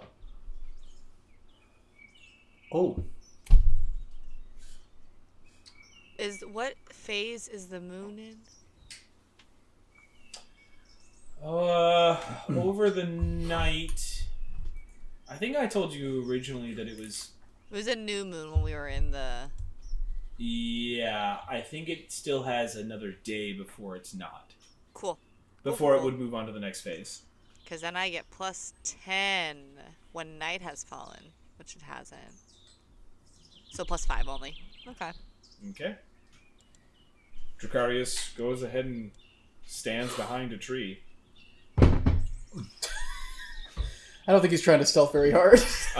He's not. You see him like 1/3 of the way behind a tree, and then he's like takes out a book and starts reading.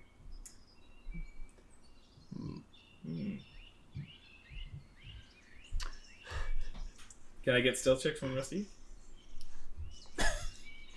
I'm also gonna give, I'm gonna grant my abilities to be hidden from divination magic to also to Philip, just in case that's how they're following him. Sure thing. That is one of her abilities. Okay. All right. 7. I think Dracarius' Lolly? spot looks pretty good, and I just 19. kind of stand by him. You're just standing over his shoulder looking at the book. You're like, hey, so like, what do you read? Nice. Has anyone ever told you you look like you and McGregor? But like, Who is that? dragon? But yes. Setlali, you said 19. all right. So, and the nameless panther. 28 with a natural 20 for nameless. And then only 10 for panther. As you tell Philip, like, I'm gonna hide your presence, he like, yeah, that's good. That you just completely lose sight of her, and in general, all of you just completely lose sight of Nameless. Panther, not so Good. much. Panther's also reading the book. Yeah. I imagine he's like Kakashi Sensei with like it's an adult novel. Like, yes, quite. Interesting. Like, As you're reading over his shoulder, it seems to be more like methods with which to improve your social standing within a group. Like How to to win be peop- cool, how to win essentially. friends and Like how influence to, them. Yeah, basically, it's like Alright. yeah. is it helpful? Is it useful? Like, is it good info? Or am I? Like you get a passage in, and you're like, I never thought of that. yeah. If you spend, if you I should listen more. if you spend 20 days reading it, you get a +2 charisma bonus. And you see him just be like, oh, right, yes, that's how people say thank you, right, okay. Right, I understand. I'm gonna pop my Ring of True Sight though, since okay. Another 10, 15 minutes go by. Liam. You see Dracarius from the book just go, oh.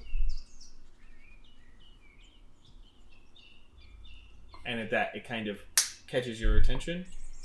And so no roll needed, just because he's kind of excessively perceptive. You see down the way, for sure, hidden by magical means, are 5 sapphire hearts. Leading the pack is Robin. lovely. I'm just gonna be talking to myself and like going through like the saddlebags, but like just like doing that, like miming the actions, but basically if I can be like taking the dodge action, basically that. Yeah, Yeah. I'll allow it. Cool. Keep sneaking forward. You don't see anything, like even just out of the corner of your eye.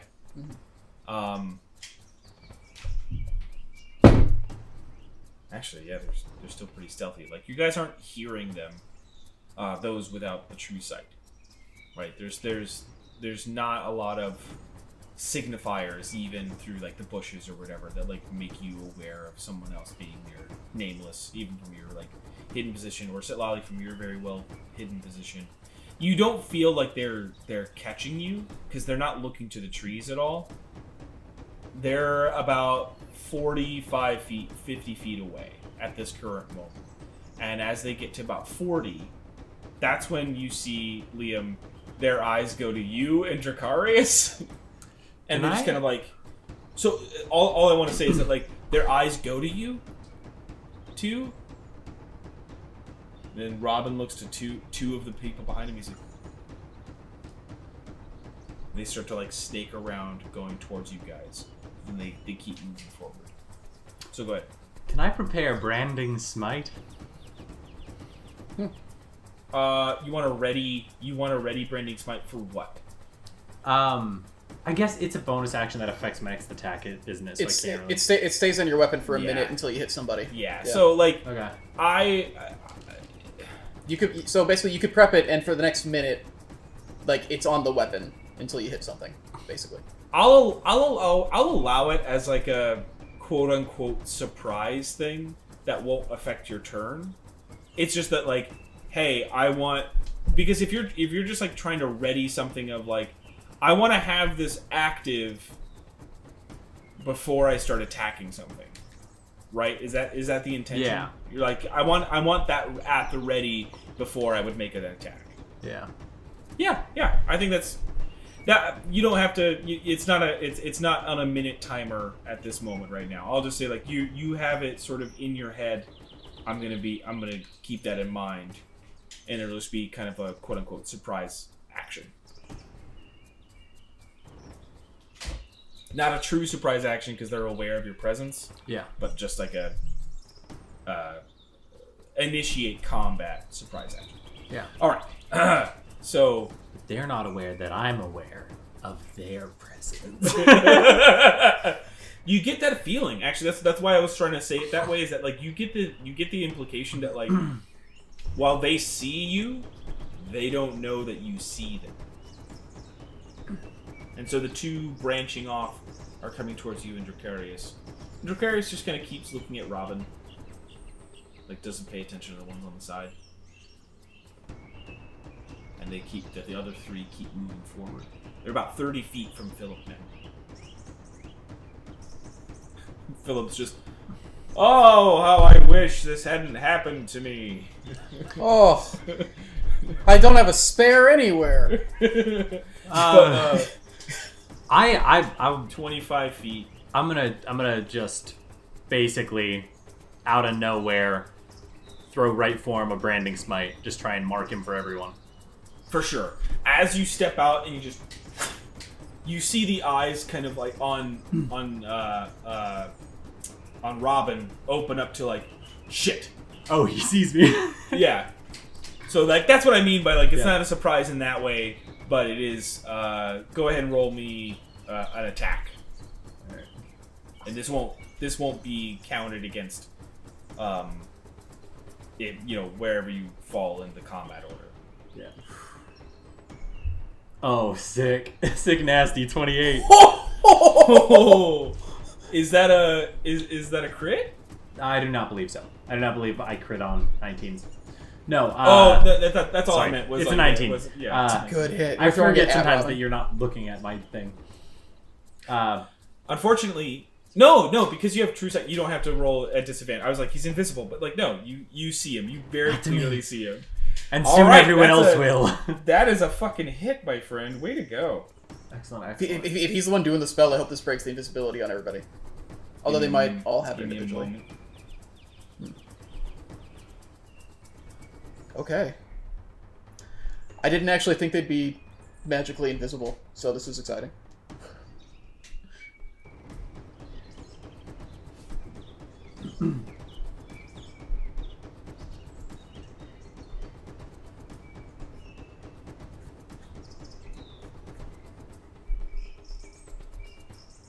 Sorry. I just needed to write this one thing. That's all. No worries. All right. So.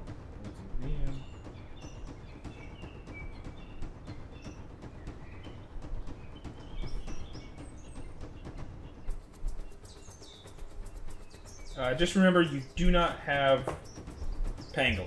So. Yeah. In those regards. Okay, so Liam, what is your initiative? Oh, sorry. Damage. No, what was the damage? Yep, I'm gonna roll because I'm on the spell right now, so I'm gonna roll that damage first. But he becomes visible. If he was invisible, he sheds dim light in a 5-foot radius, and he cannot become invisible until the spell ends. Nice. So he's taking 11 radiant damage. Fuck yeah, dude. Jesus. And yeah, I rolled a 5 and a 6 on. Yeah, 2d6. that's only 2d6. And 12 bludgeoning. Jesus. Damn, dude. That's a fucking way to That's a begin. hell of an opening. Yeah. Sorry, it was how much? 12 bludgeoning and 9 radiant. It was 11. 11 radiant, 12 Yes, bludgeoning. thank you. Okay, I got the radiant. I just hadn't gotten the bludgeoning. That was all. God damn. So, He's been waiting for this. I have to roll for his concentration. No, he fails because he just took 23 points of damage. So, it's 13 as a DC. He failed that. That's how it is, right? You take if it's above 10 damage, then It's like 8 plus half the damage you take. Yeah, it's DC. like it's weird. It's weird. I have So to you need, double like, check. a But round he of- definitely you need, fails like, a no round matter of what 20. right now. Yeah. But like, yeah, we just don't end up having that happen too often. So Yeah. it's like, so not only does his invisibility drop as you, but you see one of the people next to him, like Philip, not only and Nameless and Setlali, not only does Robin become visible after he gets hit in the chest with Liam's hammer, but the person next to him also becomes visible. So currently, there are 5 people on the battlefield, but you can only see 2 of them.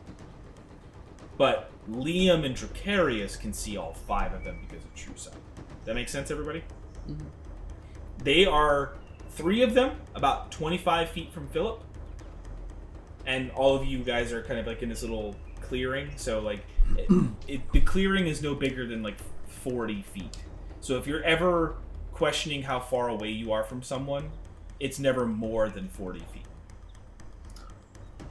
Do we get any kind of surprise actions here? Or? No surprise actions because again, they are aware of your presence. So Okay. it's not surprise round is always that they are unaware. Cool. So All right. Chelsea, it looked like you have one question. I want to be able to answer that before. we Oh, roll that was initiative. what I was gonna say. When I see this happen, I wanted to do something, but I technically didn't get a chance to say it yet. So No, you didn't That's get a okay. chance to say it. no, so, like I was gonna say, like when I saw somebody like appear, I wanted to cast the Wrath of Nature spell around them.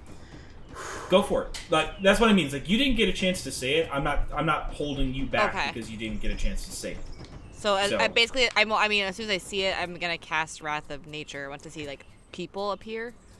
And Lolly, had you wanted to do something similar, I will allow that. I kept moving, and I wasn't giving you guys a chance to like say I want to ready something besides with what. Well, I Miles said, also so. wanted to make sure I had it prepared. So, like I thought I did, and then I couldn't find it, and then I was like, oh, I do. Okay, so All right. lit. So you're casting Wrath of Nature, Yes, and but isn't that an area of effect? it's up to 60 feet around of a cube, and it does not affect any of my non-enemies. I read it carefully. It says Cool. only against your enemies. So I pick a point. So I'm picking the center of a 60-foot cube, so it gets them, I imagine, as well as the area around us. And it becomes difficult terrain, and all of the trees within 10 feet have to do all that loveliness. So I'm gonna ask real quick, Lolly, did you have something you wanted to do? I was just gonna radiant sunbolt whoever was the first person to be seen if that. I'll happened, say but you if can that's get not- one out. Yeah. Oh yeah. You I was can- only gonna try to do one. Like Well, you can only get one out. Well, yeah. That's all. That's all the point. So go ahead and Yeah. make an attack against Robin at no disadvantage because he is visible at that moment. Because Chelsea, you're gonna have to do a lot of rolls for this one. So I'm just trying to. Well, my So it's question like is, do you want me you to can wait? still. Do you want me to wait until they start moving, like till my next turn? Like say I cast No. it. Okay. No, you It's cast the spell, so like it takes effect right away, doesn't it? It's casting time is one action. That's why I was gonna say like I'm cool if it doesn't go into effect till the round of combat. Well, that's what Miles's thing was, right? Him throwing his hammer was still an action. Oh, So, like- oh, lit. Okay. What's up, Okay. Miles? What's up? Nothing. Oh, okay. I'm sorry. You looked slightly worried from my perspective, so I was like, "Is something wrong? Is everything okay?" I think he's just My excited. secret, I'm always slightly worried. what's the thing there, Setlali? 19. 19. That's a hit. Just barely. Ooh, that I don't like to hear that. 7 points of damage. 7.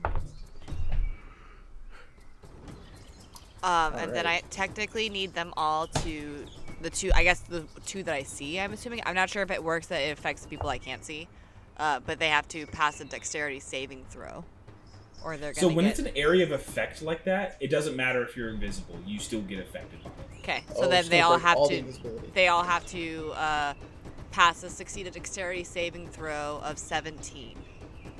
Okay. Sorry. Let me just finish that finish that thought. They don't have to roll. They don't have to do it unless it distinctly says it only affects creatures visible to you. right? Like, that usually spells will have that designation of, like, this area of effect can only be, by, or is not behind total cover or whatever. It doesn't Because, like, say that. It Is just this for says trees? it's just against your enemies. Mm-hmm. See, like, for the purposes of, like, hiding, an invisible creature is heavily obscured, but is not behind full cover, right? Like, it's not like you can't attack them.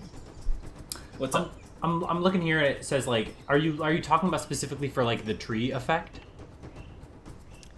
Just the spell in general, really. Because it But, has... yeah. I might be looking at the wrong Wrath of Nature. I was just curious. With a tree, it doesn't say when you can see, but the rock, you have to be able to see them.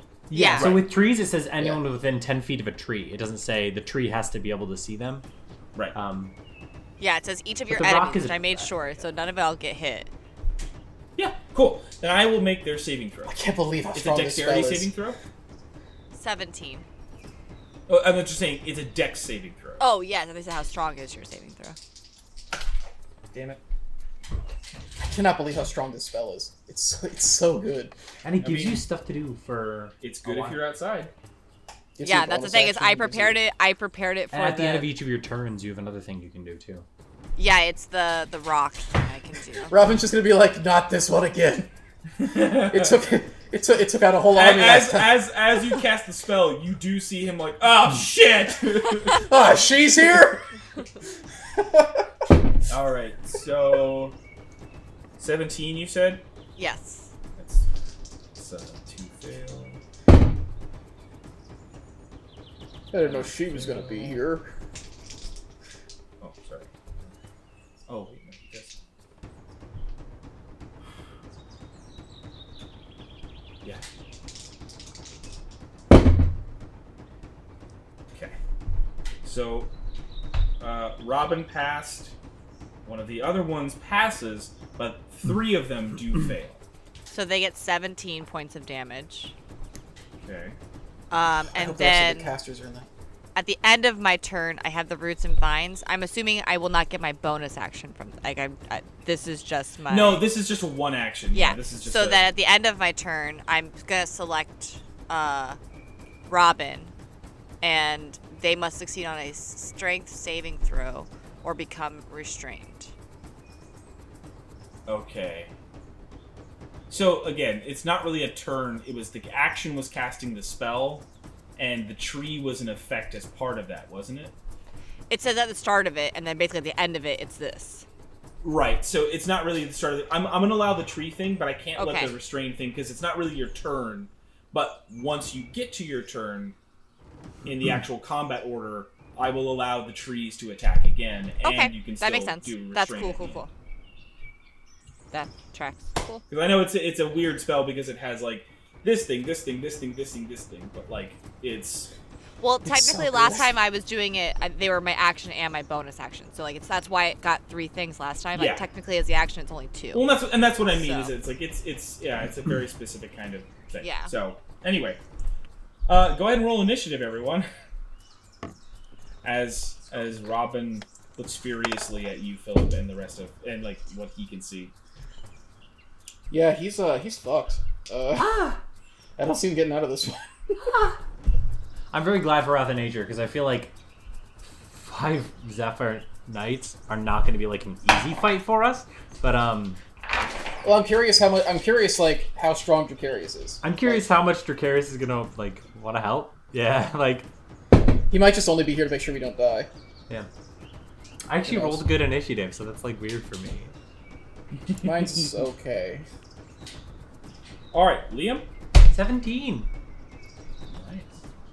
Nameless. I'm 18. I realized I didn't roll for Panther. I was just like living my truth. Oh yeah. Panther's here. Natural 1 for Panther. So I think that is it's a 3.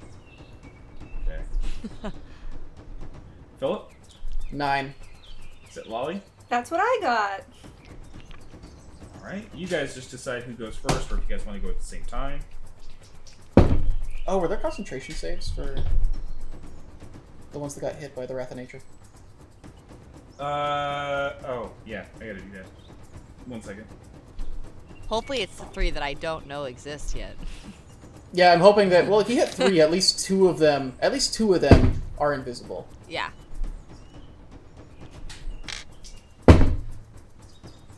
Chris, you can go first. Okay. I'll just make I'm my basically just decision. doing setup this turn. I'm really excited because I'm totally gonna pull something out of Lord of the Rings, and I'm thrilled about it. I'm debating how much we want to like set this up as a one-on-one for Liam. That's the thing is like my spell I can't attack when I do it. It's just like for like flavor, I guess. I don't know. Only one of them drops invisibility. So now, is it the one by me or one of the ones in the woods? it is actually the other one by you. So the two that are going towards Liam and Dracarius are still invisible currently. All right. So first up in the combat order, we have Nameless. Okay, so the beginning of my turn.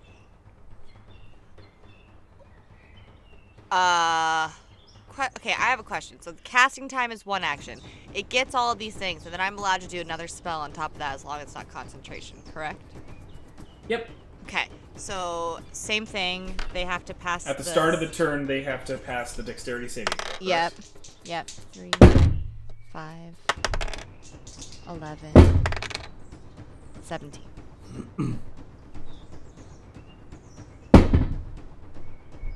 Some heavy That's dice. 3 of them fail. 1 of them passed. Robin passed for the natural 20. Oh, awesome. Good for Robin. He rips the tree out of the ground. He's sort of just like bobbing and weaving down, and he's getting out of the way of this stuff. He's reassessing his situation. So, again, 17 points of damage for those who succeeded. Or didn't succeed, I mean. Okay. And then what I'm going to do is I'm going to use my movement, and I'm going to climb up a tree. All right, that's an athletics check, which will use your bonus action. That's fine. That is 17. All right, you can climb up the tree.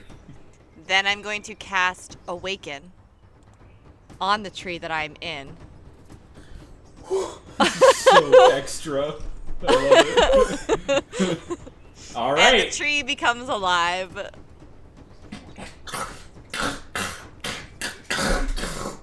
And it rips itself out of the roots. We're Holy taking have the this homeboys tree- to laser tag, y'all. Taking the homeboys to laser tag. We have this tree for 30 days now.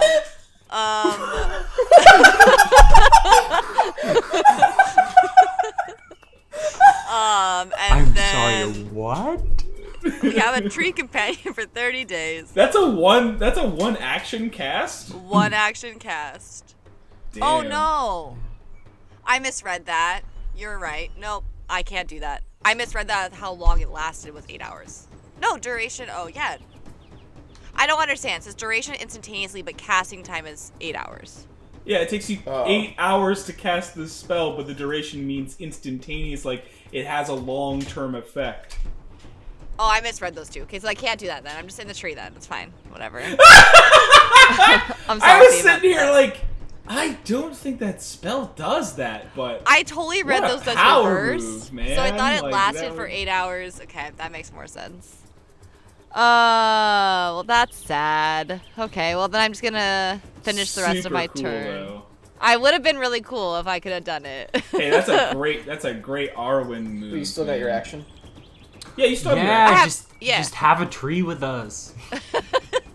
Just pretend it just hangs out. I Yeah. guess. Raise a forest, like just sleep next day, sleep next day. I think you can Brilliant. only have one at a time, though. That seems I- reasonable. I guess what I will do then is, honestly, I'm gonna just try and finish out the Wrath of Nature thing. I don't think I want to do too much just in case. Well, I guess I can do something the other. You still have your action, right? So like if you wanted to use your the rock is a bonus action or a regular action. That's the bonus action. So, Okay. I guess what I will do then is dang, I'm so sad. I wanted You've to got your hit bow. big You've tree. got your bow, and you've got the rocks as well. So the bow is still a good, just like primary. weapon if you wanted. So I can only see still only the 2 people. Oh, concentration? There's 3. Three. That's what I already rolled. Okay. The 2 that I'm trying to tell you out of character, like the 2 that went to Liam and Dracarius are the ones that are still invisible. So you don't know of them. You don't. But you don't see one, them. there's the 2 3 in Robin. next to. Yeah, there's Robin, and then the 2 next to Philip. You can see all 3 of those. Okay. So I will then they're within 30 feet, you said? Yeah, for sure. I don't want to do it on Robin, but like one of the ones that has maybe I've seen get hit by the tree. Is that possible? Yeah, you've seen one get hit twice. That one I will do Blight. Oh, sorry, not twice. Sorry, he's only all the other 2 have been hit once. Sorry. So either one, they have the same. They either one then. So number 3, whichever one's number 3. Okay. I'm gonna cast Blight on him. Jesus. Okay. And you have to make a Constitution saving throw 17.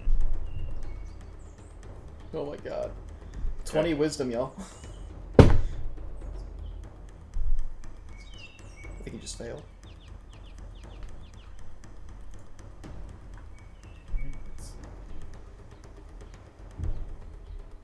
I'm just gonna roll it on here. 37. Oh, Jesus.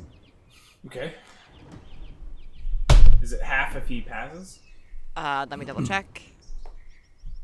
Or half as much unsuccessful, yes. All right.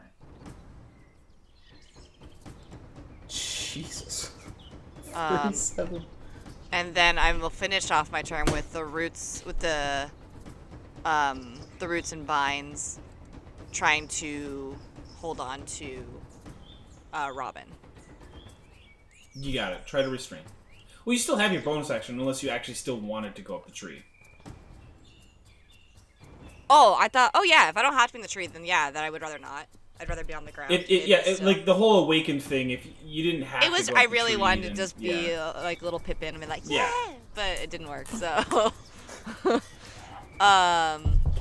Go ahead and So, do yeah. the rock and then do the restraint. so then I'll do the Next one fight. that I just did the necromancy. Yeah, the blight. Yeah. Yeah, I'm gonna do the rock on my as my bonus action, and they will. I have to make a ranged spell attack.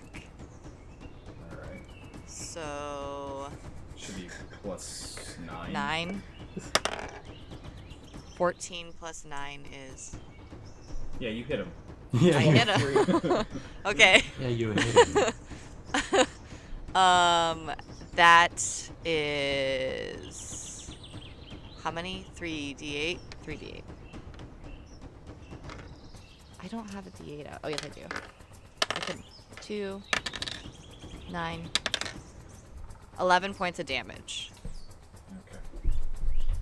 and then it must succeed on a strength saving throw as well, or it'll be knocked prone. He does succeed on the strength saving throw, so it just hits him in the head, but he's able to kind of like and hold himself right. And then what's his name? Robin has to do it for the roots and vines of strength saving throw. Natural 20. Gosh, Darren, Jeez Louise. he is a We strong. better not boy. let him. We better not let him roll an attack with how many 20s is we getting? As That's my the trees like start bashing against them, and as you sort of you shoot out a rock at the guy, but like right before that, you cast your spell and you narrow it down. It's like it's this nature to the somatic component of like squeezing and like pulling. So it you see like for a moment like his skin just begin to dry up and crack and like as if something is being drained from him. and you see him buckle down, and that's when the stone just like hits him in the head, and he is able to kind of like right himself by the end of it all, but it definitely seems like he is gasping for air, barely holding on.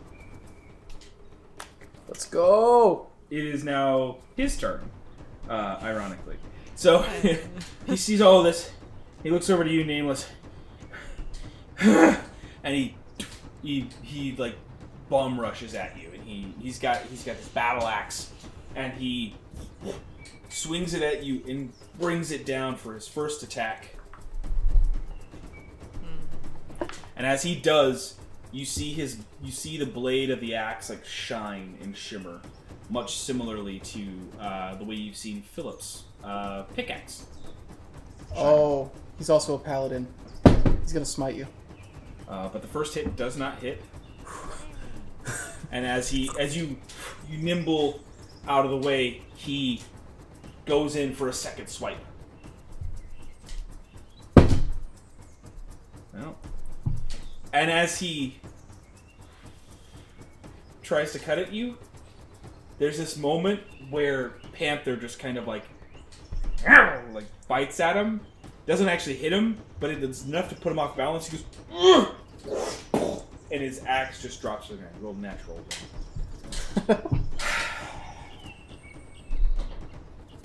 Robin's the only one doing well so far. But he is going to take a quick...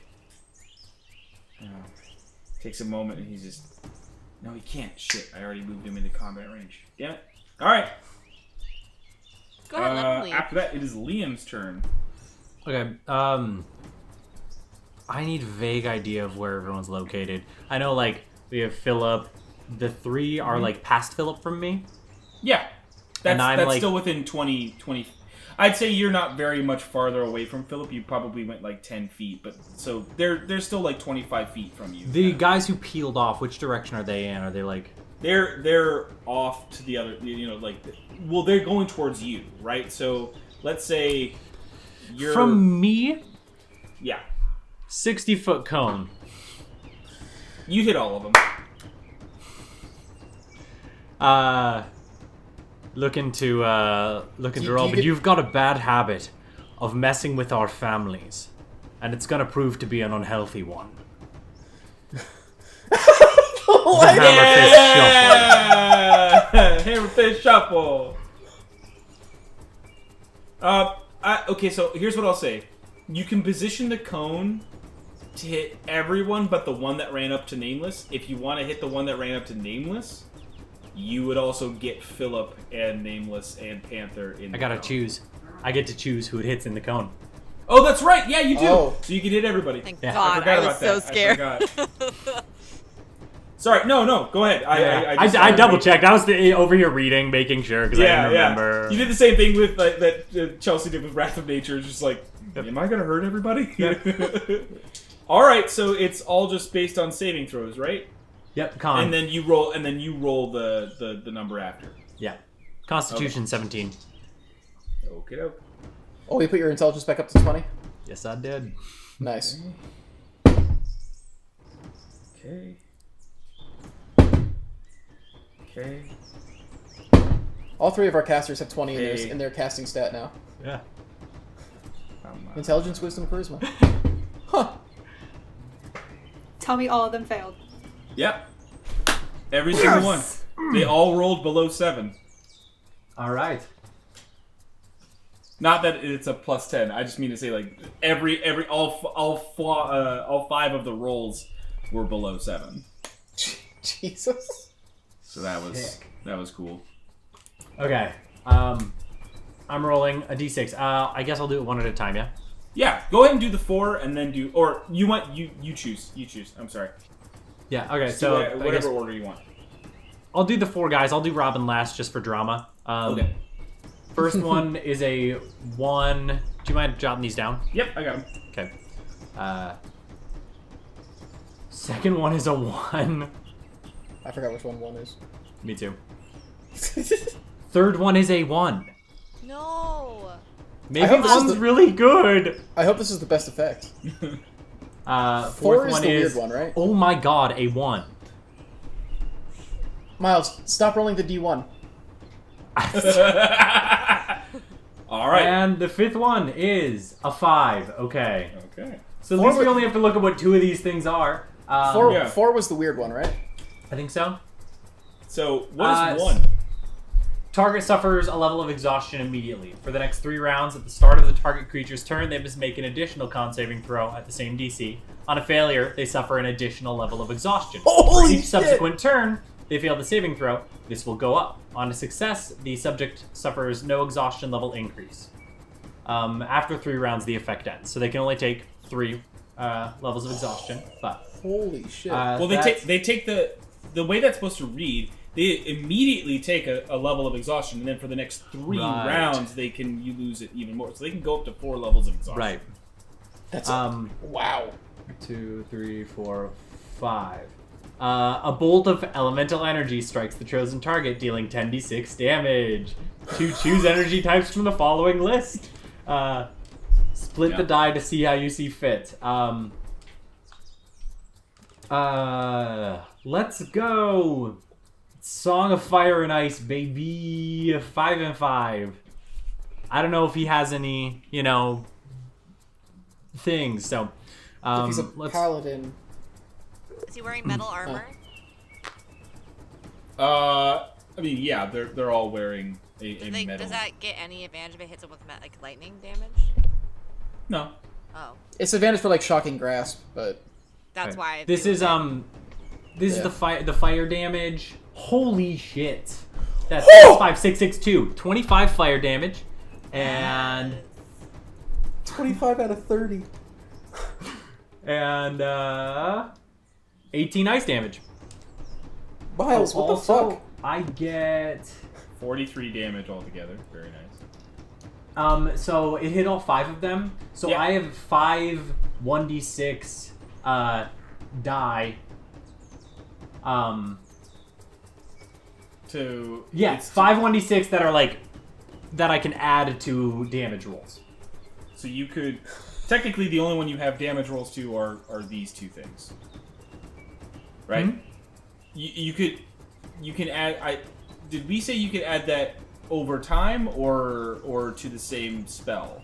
To this spell or was it supposed to be like you hold on to it and you use it until a short rest or whatever? Because I was under the impression the way we wrote it was like, yeah, you can, if you hit multiple creatures, then you can use those damage die on a damage type effect during the spell. I thought it was like I was taking that energy and I could use it like You can use it- throughout you can the use it- fight. You have the Like, pool to of dice add for the to- next minute. It says, Oh, the next minute. Oh, That's yeah. what I was. Sorry, that's what I was trying to point out. I was like, did we say next minute or what? Yeah. Cool. Yeah. Then you have an additional 5d6 points of this like kinetic charged energy. Energy. Yeah. within the next minute on your next attack. So you can only use it on the next attack. Okay. Yeah. Cool. But within a minute. Yeah. Makes Sorry, sense. no. Within the next minute. But then it says on your next range. I might have melee. to. Yeah, I might have Yeah. to rephrase that. It's Okay. probably meant to be more like. On the next hit or something. Yeah, like on the next hit, or like subsequent hits. On the next subsequent hits, you can It's a for the complicated next spell. minute. Blah blah blah. Yes. that's why you don't let your players design spells, DMs out there. Did Miles over design something? Shocked. We're all shocked. We must have taken 5d6 lightning. Unbelievable. Okay. You see all these people just. All 4 of the knights just kind of. What? They just get winded. And you see. Robin just take this giant bolt of this. Do you feel like it's fire encased in ice, or is it fire with this like it's burning so hot that it is cold kind of a thing? I was thinking like Avatar style, like swirling. Sure. Twin snakes. Awesome. And it just, you see it just pile drive into him, and it's this thing that like he doesn't seem to have been able to resist any of it. Good to know. All right. So, next up is. Well, that was your action. Oh, true. That was just your action. I don't have much I can do with bonus actions unless I'm meleeing. Okay. Or if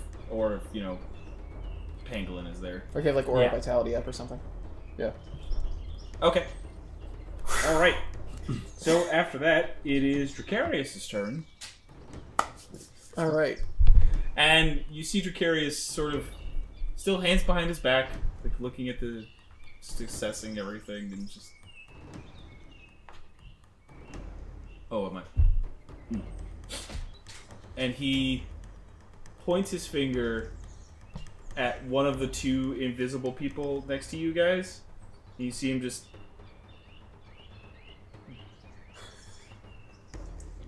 A ray of this, like, green energy exudes from his finger and just shoots across and just. He's like, oh. Too much. I want him. I want him on my team. Well, we have him. I think he's on our team. No, but for Arwen.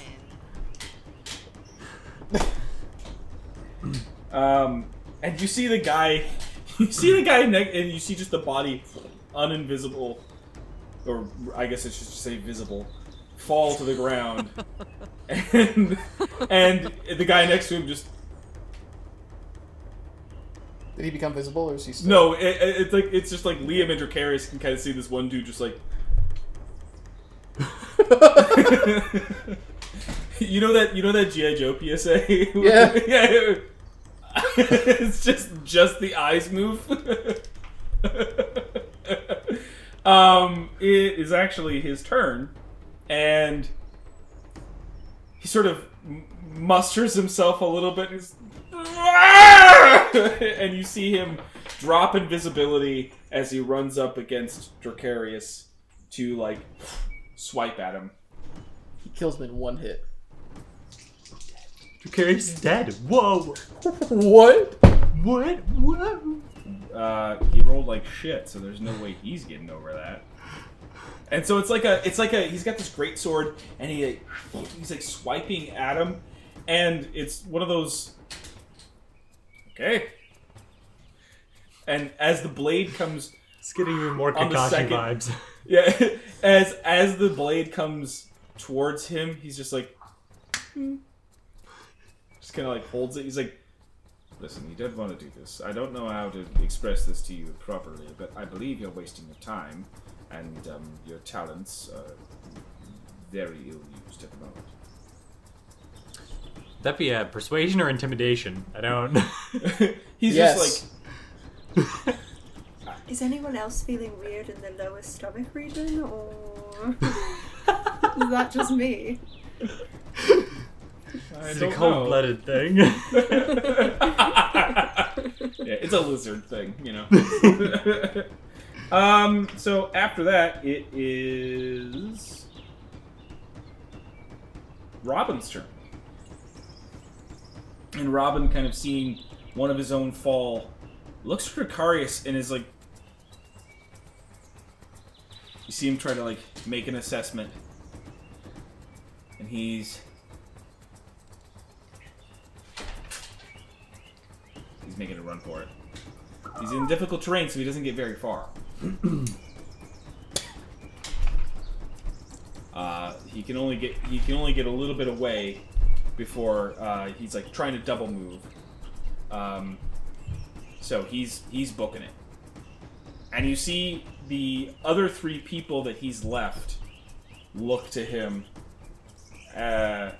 It's not their turns necessarily. I just mean to say you notice that they notice he's trying to get the fuck out of there. So after Robin's turn, it is Philip and Setlali. How far did he get from me? Not far. Like that's what I mean. He had to double move, because it was a 60 feet cube, and you centered it on him. So he had to run. He's having to run, 30 feet just to get out of it. So that took all of his movement just to get out. So how far is he from me? He's arguably like 40 feet. Maybe. No, sorry, he's 30. So, again, he wasn't that close. He was already 20 feet away from you. Mm-hmm. So, it was centered on him. He had to move 30 feet to get out of difficult terrain. So, 15 was all he could move in his first. So, he used his action to get out of it. So, he's only at the edge of that. So, he's 50 feet away from you. Okay. I'd say, and this is giving you something, getting on Flanagan would be a bonus action.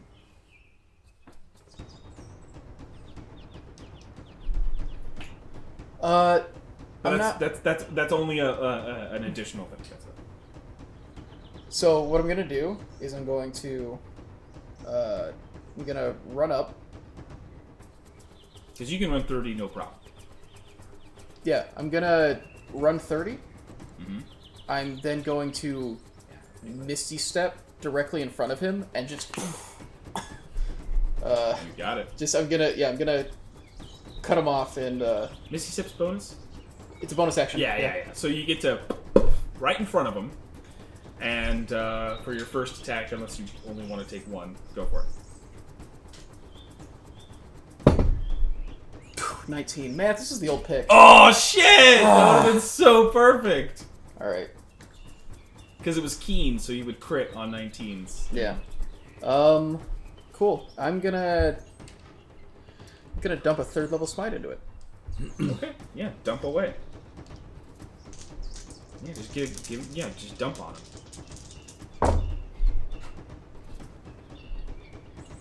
It's 19 radiant. That's good. Dude. Combined with the 7 regular. So 7 and then 19 radiant. Yeah.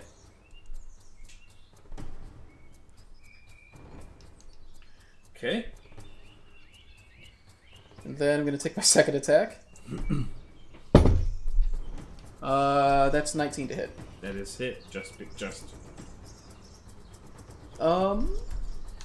Good to know I shouldn't sharpshooter this guy. Alright. I'm going to dump one more 3rd level. 3rd level smite. I mean, he's not nameless, so yeah, you might as well not try to take sharpshooter. I will get better armor. Okay. 12, 16. That's 17 radiant. I think again. Okay. And then 6 regular.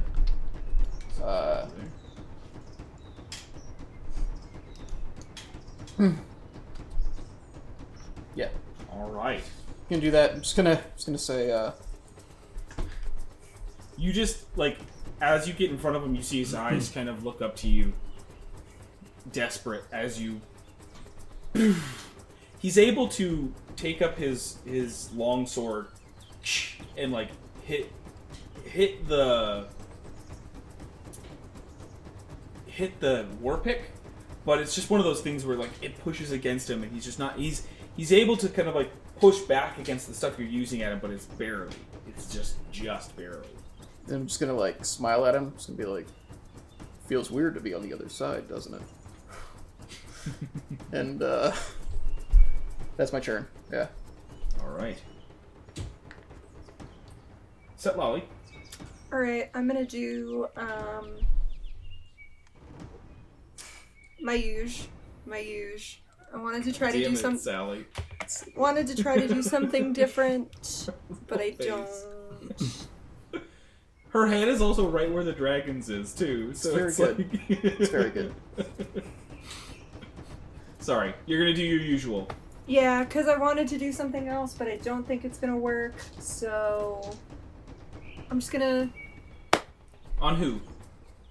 On number 2 is the one that's gotten the most damage. Yes, or is it 3? Number 3 is the one currently at nameless. Number 2 is was just left behind by Robin, and then number 1 is the only one who's right next to Liam and Dracarius.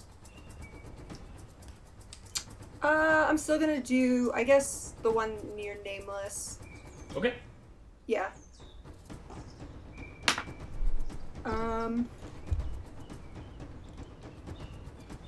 22 for the first one. Okay. And a 25 for the second one. Both hit. 16 points of damage for the first one. Okay. Or 16 points of damage for both of them combined, sorry. Gotcha. I wish I was that good for 16 That points. is still enough to wipe him off the mat. You kind of like do this like somersault kick and then lead into a punch that hits them both, and he just crumples to the side in front of you, Nameless. Next, it is number 2's turn, who sees that his boss is in trouble, but he can only double move, so that's all he's doing. He's just trying to get over there. And No so bonus next action? up is... Oh, sorry, you do have a bonus action. I'm so sorry. So sorry. I mean, I'm fine. I already killed someone, so I'm good for today. I was just asking. But no. What would you like to do with your bonus action? I was gonna spend a key point and do it again on number 2. You got it. As he's like trudging through the grass, all the roofs, just like sunbolts flying at him. That is... Damn. That's a natural 1, so that one misses for a 9. It's Flanagan. What? No, I would never hit Flanagan. I hit a tree. And then apologize to the Okay, tree. sure. Okay, piss off Nameless then. I said I apologize to the tree. I'm like trying to awaken it, and it's like.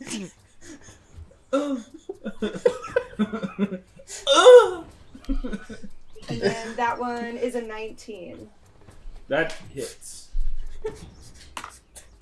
10 points of damage. Okay, 10 points. Still the same action. After getting pelted with this, as he's like trying to move through the grass, he gets up back towards Robin. So currently you have 2 people engaged with you. Well, how am I going to decide? Panther's turn. How far away is the dude from Panther number 2? Within his running distance, for sure. And okay. more than 10 feet. And definitely pounceable. Pounceable. I like it. Okay. Mm-hmm. So then I will do pouncing. So I just want to make sure I read that right before I. Has to be a claw attack. Okay. So 12, 16. 16 unfortunately does not break the AC. He's heavily armored. All these guys. So then I guess he'll try to do another claw attack. Not with a pounce though. Okay. 11 plus. I think it's not gonna hit again. Yeah, 15. It was 12 last time. These guys are just clad enough that like his claws are trying to reach at him, and even though he's like been kind of semi in difficult terrain right now, he's still able to kind of like shield and against the panther, unfortunately. That unfortunately will be his move. All right, then back to the top with Nameless. Cool. So we're gonna start out with my spell. So Everyone is still affected by the trees, and Robin and number 2 are still in the effective cube. If you want to talk about like restraining or whatever, or just Okay, like cool. in the cube in general. So they're like at the edge; they couldn't get out. Okay, so then everyone has to first start out, and they have to do the 4d6, which is dexterity saving throw. So 5, 10, 16.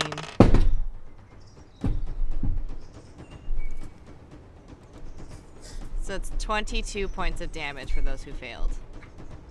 Okay, so only one failed. Poop.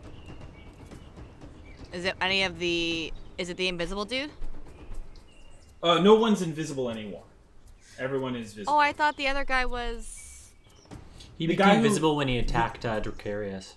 Exactly. I missed that. Okay. I thought he was still invisible. Cool.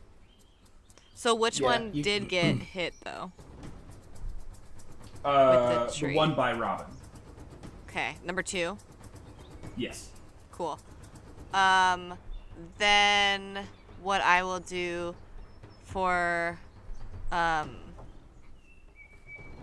my action, I guess, will be it's going to be ice knife. I've never done this before. So that is range of spell attack. Okay, so it's 19. On who? Number 2. On number 2, that hits. So then he takes 1d10. 1 point of damage. Woo! And then it explodes. Shoot. So Hold then.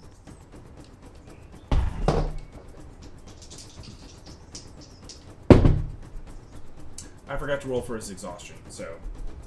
Oh yeah. Oh, right. Yeah. It's a bummer I didn't have.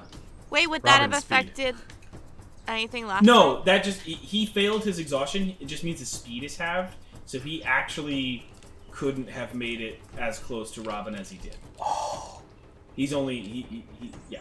That means his speed is a quarter while he's in the area. So you can still hit him. I just mean to say that like it doesn't affect anything you're doing. Okay, I wasn't sure about checks and stuff. That's the next one. Okay. So then now everyone, including Panther, unfortunately, anyone who's in 5 feet of him, which is just Panther, I think, has to succeed on a dexterity saving throw. And if they don't succeed, they take 2d6 cold damage. Because the thing explodes. Right. Yeah, unfortunately, the Panther's the only one. Okay. Does the person who got hit have to make the save as well? Yes. Okay. He fails. So Panther is 20. Yeah, so they both do. Yeah. What he's a good. waste of a spell. I got all of 1 point. You said Panther got a 20? Like On a 18 saving plus throw? 2. Yeah, then he passes. so he it's succeeded, against yeah. your spell save DC. I He said failed. he did. Oh, I I thought you thought you said said they he both did. did. Oh, okay, sorry. I thought you No, said he passed. He failed. Okay. Sorry. So 2d6. So 2 plus. So he has 5. So 6 points of damage total. All right. And then I'm going to do. My gosh, I need to go down to my The restraint. adventure. Or I'm the gonna bonus do action. bonus action first. Is gonna be against him again. Okay. Go ahead and make your ranged s- spell attack. And if you hit, you get 3d8 damage. 17. That's a hit. Okay. And then 3d8. So 8, 14, 17 points of damage. And you must succeed on a strength saving throw or fall prone. Okay. Sorry.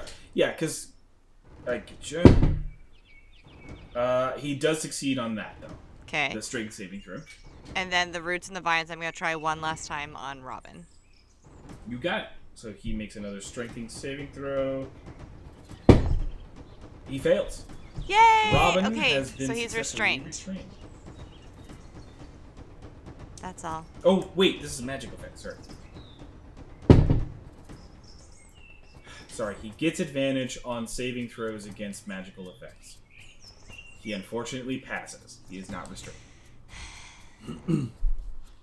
This is why he's been... That's why when I was like... I rolled advantage on the eye, and it was ridiculous. Still under 7, twice. So, sorry. He is not restrained, but... How do I know if it's magical? Oh, because, okay, never mind. It's a spell Because- effect, right? Like, Well, it's- so the it's- rocks are non-magical. It's non-magical effect. So I was making sure that the roots and vines were also Well, that's because magical. you're throwing a rock. At Rock. it. So that's why I was Yeah. making sure about the roots coming out was a magical effect. Right. It's like, even if it's like, but it's nature. It's like, right, but it's you're influencing it by magic. So like, that's the point. Sure. It's because like the same thing happens for like Lolly, for instance. It's like No, that- she gets advantage on. It makes sense. I just wanted to make sure before I could Okay, contest cool. it possibly. Yeah, totally fine. Then after that, it is Liam's turn. All right. In case he decides to run and happens to get away, I'm gonna cast Expeditious Retreat on myself with a bonus action. Okay. Which means I can dash with a bonus action instead of an action for Right. the next I think it's a 10 minute. minutes. Oh, 10 minutes. Yeah. Yep. Let's get. He can keep dashing while still throwing his hammers. Yeah. Yep. What's it? Which so how far away is he from me? Because so I was right near Philip. So he's about 50 feet. He's like 55. Yeah. Okay. It's still well within range, but I'm gonna move a little closer in case he does end up breaking for it. So I'll move to like 30 feet away from him. Then I'm gonna give him the left right. Okay. Give him the old 1-2. Yeah. You gonna use up those D6s you got? Yes. Well, assuming I hit. Wait, 21 That's a hit. and 11. Unfortunately, no. Yeah, that's fair. That was I rolled the 2 on that one, so that's reasonable. Cool. I am going to use an arcane jolt as well, so that'll be 7d6 added damage. All right. But first, let's roll the d8, and I rolled an 8, so that's 13 bludgeoning. Jesus. Okay. God, your rolls are just really good in this fight. My specifically. damage has been exceptional. And for all that bonus damage, God, 7d6. 22. Jesus. Unreal. How does he go down? I said my badass line. I straight up just like run ahead, whip a hammer, just right at his head, like a light bulb, just collapses. Philip, you're the only one close enough. You hear as the hammer hits the back of his head. This thing, and Nameless and Setlali, you're at a good enough angle. This thing has like caved the back of his head in as it flies back to Liam's hand as Robin falls. There are still 2 others, and one of them, it's their turn, so they have to fail their saving throw as they're bidricarious, and they kind of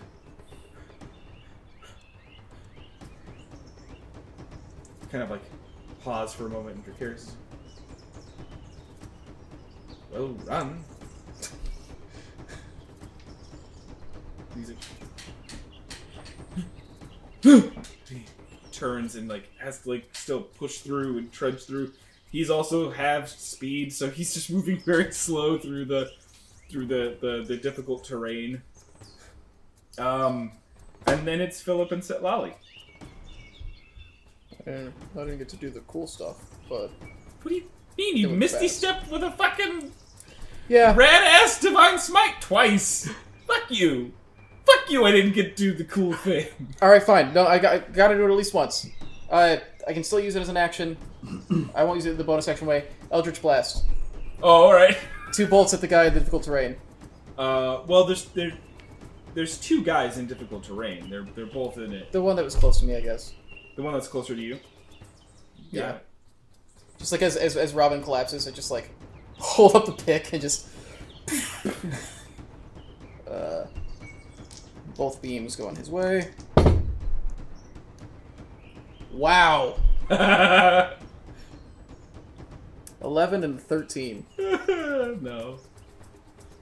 He's like, ah! With his shield to just kind of like go right on that's the it. exact energy of when I first tried to use the Hammerfish Shuffle on you, Philip, and it was just like, Yep. and nothing happens. Like, I felt like I'm finally gonna use this thing. I'm gonna make Philip make a saving throw and see how that goes for me. Yeah, that's fair. So you still have a bonus action, and Set Lolly, you are next.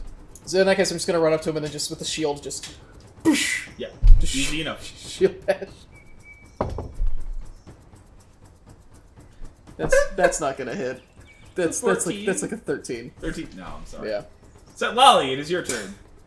So is that the person closest to me, or was he doing it Yeah. to the one that was running? Okay, great. So I'm gonna do my bonus action first, and by that I You mean can't. I can't. Boo. Okay, so the problem is that if you're trying to do like a bonus action attack, you can't do that unless Oh, you I'm take not. the attack action. I'm trying to get my sword, my new sword, to vroom, and Gotcha. it's a bonus Alright. action. Okay. So I'm gonna like pull it out and whoomp, and then I'm gonna take my little movement up to him, and then my 2 actions are gonna try to like slash him, right? Because I Go can do for it it. twice. Slash him, Yeah, slash him. Yeah.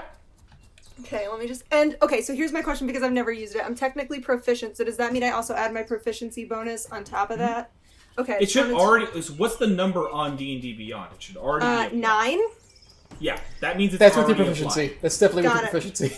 Got it. Well, I just asked. So No, does it's that okay. also- It's all good. I you can generate that in the weapon stuff to already add your proficiency to the thing. Got it. Okay. So that's what I did. So that was a natural 20 for a 29.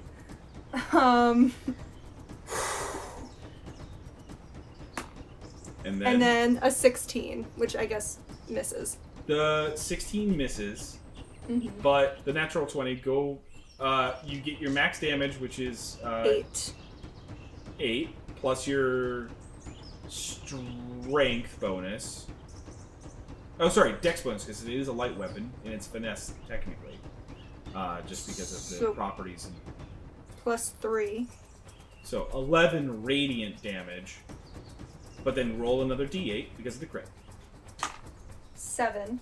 So, So 20 radiant damage. plus Yeah. 4. Plus 4. Yeah, because I have 1d8 plus 4. Unless that's What I was. That's unless what I was that's doing dex. for the Got dex. Sorry.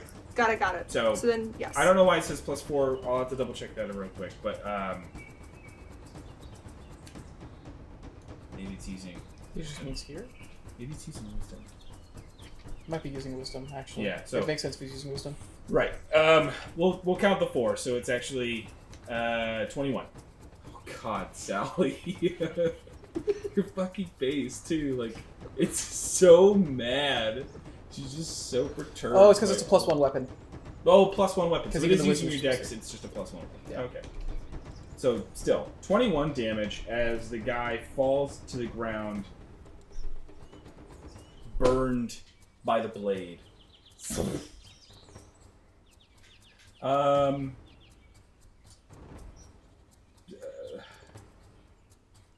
Panther's turn. So that was to the one that was by Panther, if I understood correctly. Yep.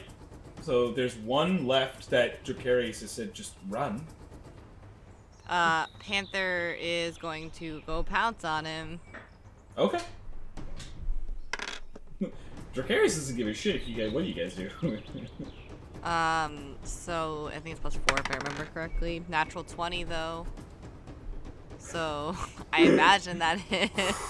Yes, that does. So 24. And I'll roll his strength to see if he breaks out of the, to see if he falls prone. Is it a saving throw or? Yeah, It's it's you. a saving throw. Okay. You roll his saving throw. That's what I'm doing. Oh, they said me. I'm only hearing like No. parts of it. Okay. He fails. Lit. That means I can Oh also my then God. do A bite attack On- for free. a bite attack for free. So he's gonna do that. Oh well. So 24. So 1d4. So 4. He crit, right? So it's 4 Yes. plus another d4. Is that right? Whatever the claw damage is 4 plus whatever bonuses, but yeah, an additional d4. So I'm rolling 2d4. You're only rolling 1d4. You're getting 4 for Okay. max, and then you're rolling 1 more. I rolled a 4, so So he does 1d4 9 damage. plus 2. 2. So 10 damage. 10 damage. And then he gets to do his bite attack, so go ahead and roll for that. He gets 2 bite attacks because he technically can multi-attack. Correct. So Both of 14, these. 18 for the one with the pounce. So this is what I was gonna say. The guy's prone, so bite attack actually is at advantage What? because you're within 5 With- feet of him.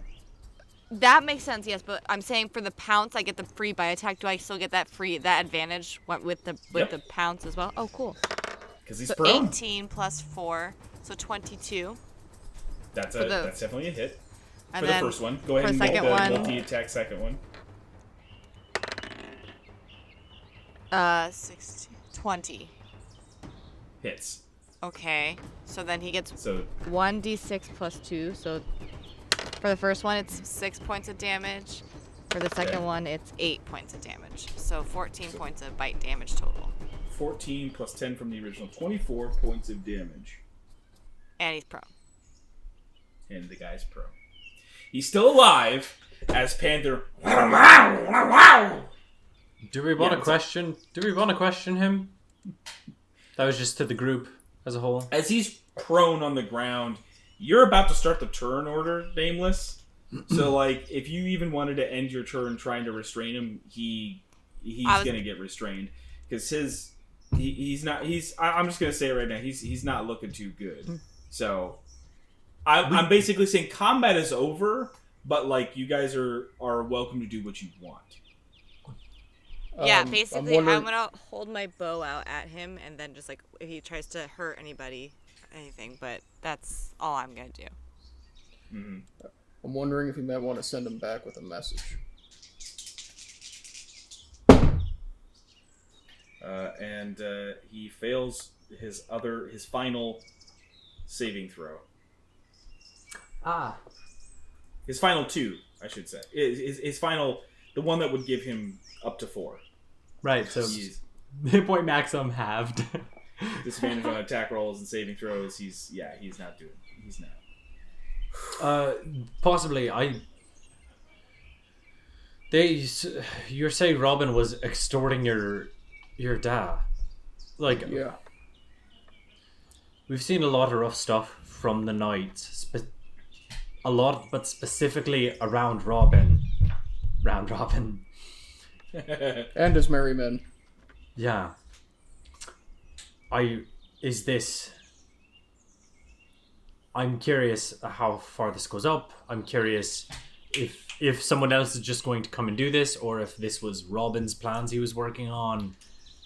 I don't know if this guy can tell us, but there's a lot to be known here. Also, I'm glad he's gone.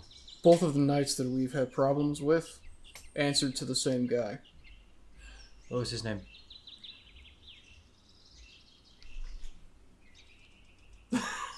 Throw that I'm not to the helping you. man upstairs. I'm not helping you in the same session. What's the guy's name? I'm not helping you. Oh, it had a K in it. Krugel. Yeah, I know Krugel. It was like What are you talking? Runic Can or you something. repeat what you said because it did not. I didn't really hear it. both of the knights that we had trouble with were answering to the same boss. So I figure that he's probably the actual problem. The guy we killed many moons? Ranuk. Oh, that one. Okay. Yeah. Well, It's a weird name. It's like there's an root- R and a K and an N, and There's the they're root. some Oh yes, orders. that human fighter no, of the I Knight know, of the I was Sapphire just- Heart. Are you looking at the appendix? Absolutely. He made it for that reason. Yeah. Yeah. So, my bet would be Runic is the one that's responsible for this. They were both taking orders from him. Not saying that they weren't equally at fault, but I'd be amazed if he was a good guy himself. Seems reasonable. Either way, if they're just going around terrorizing everybody in Jortenia in the name of the war effort, I'd prefer that be stopped. Guy mess with our families. You don't I have touch our and I have- families. I have a feeling they're going to keep messing with them unless we make a statement. What I just did put a target on my family's back. But that was going to happen no matter what. I prefer it happen on our terms. All right. I won't. You're right. You won't. And then I'm going to... I don't know if this will... Okay. I guess I have this question. Because suggestion only lasts an hour. But if I suggest... No, that doesn't work. Okay, I was going to say if I suggest them to, like, forget that Philip was a part of, like... Philip... Yeah, it won't work once it... That's modified memory. That's Okay, a totally different okay. thing. You can't... Yeah. It also doesn't Then- matter. They died while coming out to extort my family's place. Jacarius steps up and he says, well,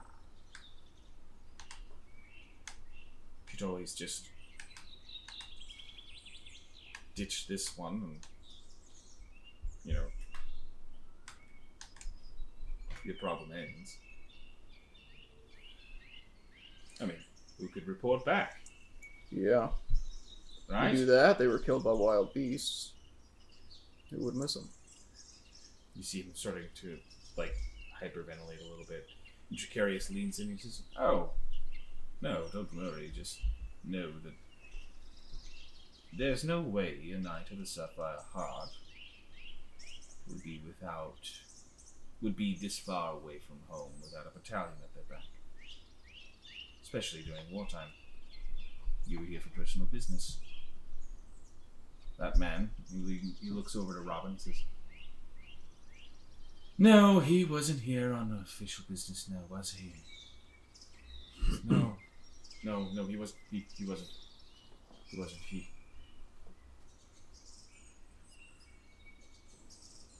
He was looking for you. He was looking for the four of you. Yes. Yes, that does make sense to me. Now, there's a very specific person who put you onto this task now, wasn't there? He says, yes, well, Robin said that it's an embassy mission. That you're all enemies of the state. And multiple states, even. He says, really? These people, these four, right here? Yes. Both Drutenia and Bovasia have written agreement. The four of you are to be captured. Interesting. That would have to be a pretty high decree for Drutenia to be influenced by outside sources. I suppose. I see. He looks to the four of you and he says, well, it seems the intel from Kalenth is correct. You have done a number to Queen Distral. She doesn't take too kindly to that, I believe. All this trouble and we haven't even met her. Amazing to see what we'll be able to do once we're in the same country. Oh, you don't take her lightly. She's, well, we'll discuss that later, after company's left. Now, I have not eaten today. And you... He looks down to the guard. He looks down to the knight. He says, very delectable. I know we agreed on dinner, but I could use a snack. And as he says that, his snout starts to... He starts to slowly morph into his draconic form. Maybe we leave him alone with his meal, meet him back at the house? Yes. I want to go and, take the other guy and, drag him over and be like, if you want desserts. No. But thank you. That's very kind. As he... You see this knight just... It's pitiful, isn't it? When your strength leaves you. And those under your thumb no longer respond to commands. Go. You see him look to the four of you. Do not look at them. And his head comes down to the lot of you. And, like, the four of you kind of make up the entirety of his head. Like he's very large, but, like, you stand about the size of his head. It's just, do you think they are in control of this situation? Go. Tell them who sent you. Drag the name Dracarius back to the depths.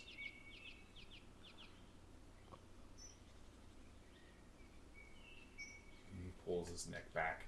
At that, the knight steps, just starts booking it. As fast as he can, which is not very fast right now. He's just like... He's just limping, He's like 1 point of exhaustion away from being unable to move. Right? Yeah. And he looks at it and he's like, oh, I might have done some damage there.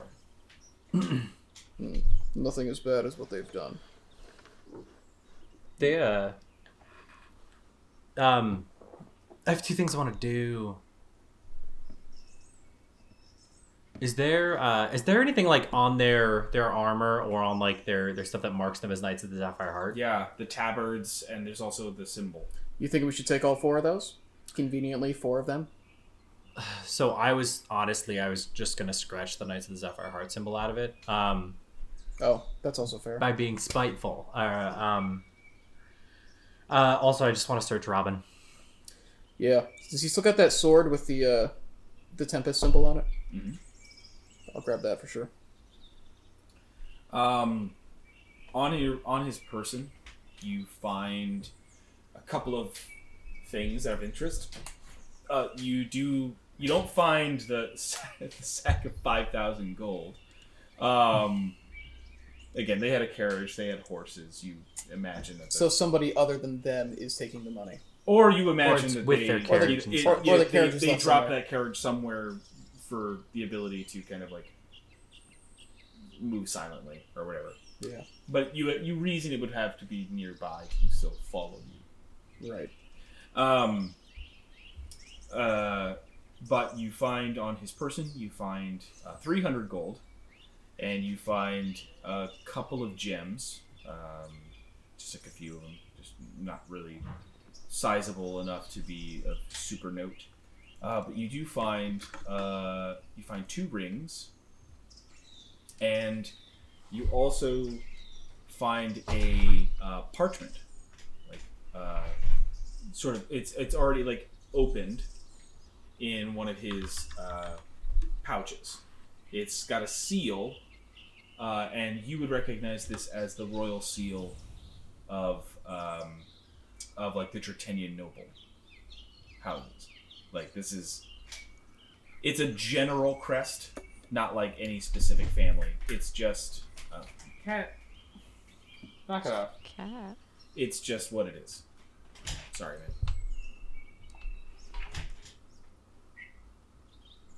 Can I do a Thieves' Tools check to see if it's a forgery? Yeah, sure. Yo. That could have gone worse. 23? It's for sure real. The contents of the letter are you haven't read it yet, but like the seal itself is 100% legit. There's no it just says to Robin as like an address on the front. So opening it up, you find it reads, "Hereby decreed by the Jordanian government, there are four persons of interest that will be considered enemies of the state. Their names are thus: Philip Fratifoller, Liam Hammerfist, a monk of the Wastelands Setlali, and one who remains nameless. Within the sheet, like within the note as well, are like depictions of you all, like artist renderings. They're fairly accurate. Prices on their heads or information regarding their whereabouts will be as thus. Whereabouts, 1,000 gold each. Captured dead, brought dead, 30,000 gold each. Brought alive, 50,000 gold each.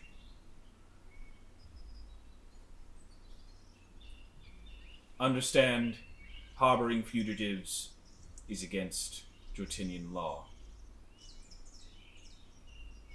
And then that's like kind of like the main writ.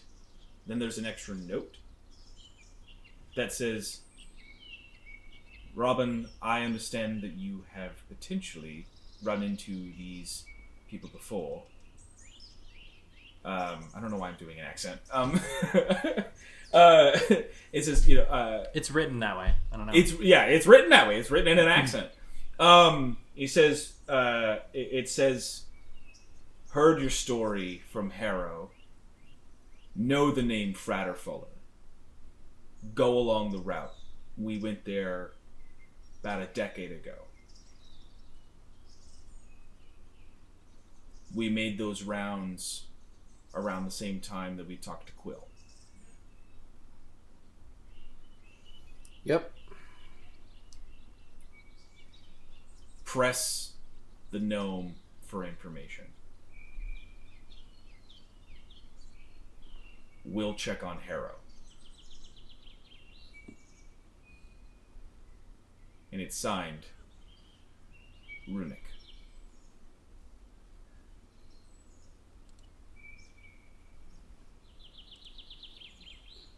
Well.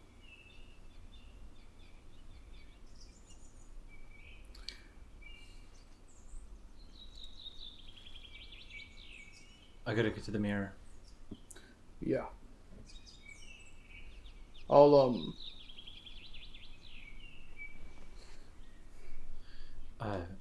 I think finding their carriage and such isn't a bad idea, but I'm gonna head straight back to the house. Frank and Ellie can look for it.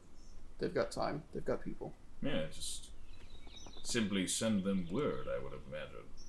It's not a big forest. Although I'm wondering if we should get them out of here. Yeah, it's... Where is... It's not far from here. Perfect. Everyone, climb on. And he lowers his neck again. I suppose we could get to Harrow faster this way as well. Oh, I have a better idea. Just climb on. Alright, do that. I do that, I get on. Flanagan. He just... And Flanagan's like, I appreciate this. This is very sweet. Thank you. He's like, I don't like your He's a sweetheart, really. He wouldn't hurt a fly. I have stepped on many flies, though. It is uncomfortable, but what can you do? And he's like, I like him better now. Takes off. He flies you back to the mansion again, it's minutes by his wing speed. And as he lands and sets Flanagan on top of the courtyard and sets you all down, he kind of morphs back onto the courtyard floor. He's like, right! Oh! It's always a little jarring. Back and forth, back and forth, back and forth, back and forth. Everybody inside. It's a lot more dangerous if you're outside. So everybody inside. We go inside. Alright. Is there anyone else in the house? Yeah, yes. There's a Warforged and another artificer. And 2 wolves and 7 kobolds and a dog and a hedgehog. Two foxes. 2 foxes. And, 2 foxes. And wolves cubs. Or they're probably now maybe a little older. No, they're just a little bit older. They're still like And gold coin. smallish. We have a tiny Also- dragon. A tiny dragon made out I've of also gold coin. made tiny dragon named Gold Coin. Oh, you used my probability machine. Several Probably. times. Twice. Did you? You said most of those pages were blank. Did you get to that part? No. And you used it anyway. Yeah, we've been trying the boxes out with just random things. I also made these glasses. And Alright. I made a living creature, which I think is pretty cool. You could just show us later, but Also, Yes, we will have to make some rules in this house, I believe. also, there's a tiny man inside that mirror. Oh, no. No, not tiny man. No. He's a poet. Yes, that's Reginald. He's very good. Reginald. And you see him walk over to the mirror and just go... And you see the mirror open, and you see this entire, like, mansion for this little tiny guy. He's like, he is still the size of a mouse. And he's sort of sitting there, and he's sitting in his chair. He's reading a book, and he looks up and oh, wow! Steps down. About time. It's this veritable mansion behind the mirror. There's 6 floors to this like mini dollhouse type thing where there's got like miniature furniture. He's got paintings on the wall. You see him there just enough. There's one part that sticks out to you. Hanging on the wall is this beautiful like little tiny like toothpick sized sword, just like hanging on like mounted on the wall, and it's got like a scarf, like a red scarf around its hilt hanging down. He says, well, I mean, been waiting behind here for somebody to open this forever. Everybody's just putting stuff in the food trays or whatever, which is fine. I appreciate it. I mean, I can move anywhere in the house, but it's really nice to be appreciated. I mean, he said, yes, Reginald, it's very good to see you. Just so you know, we're going to be doing some rearranging here. I'll try to make sure that this stays stable. It's like, oh, well, you gotta know, the plumbing upstairs is just not good right now, all right? If you can fix... Yes, I'll fix it, yes. Of course. And he's like, all right, cool, man. I just run the mirror, whatever. I'm just here. Oh! Which one of you gave me the foods? Which one of you gave me the carrots, and which one of you gave me the cheeses? Who's the one who's... All right. She does food the most, yeah. All right. Yeah, the rhyming thing. You really love it. Don't be... I mean, yeah, I do, but like, don't feel constrained to it, I don't feel constrained. I feel like it's a form of my creativity. Oh, okay, cool. I mean, yeah, I don't want to be a critic or nothing. Then you shouldn't be. Well, I mean, like, you could get better, that's all I'm saying. Well, we can get better at a lot of things. Yeah, but like, chiefly you could get better. He's like, all right, Reginald, thank you. I just wanted to let you know. He's Just gonna huff and puff away. Who do you think he is? I don't know who. During this time, you guys have gotten the collective, all of you. Says, did you turn my house into a zoo? I would not use the term zoo, but a sanctuary.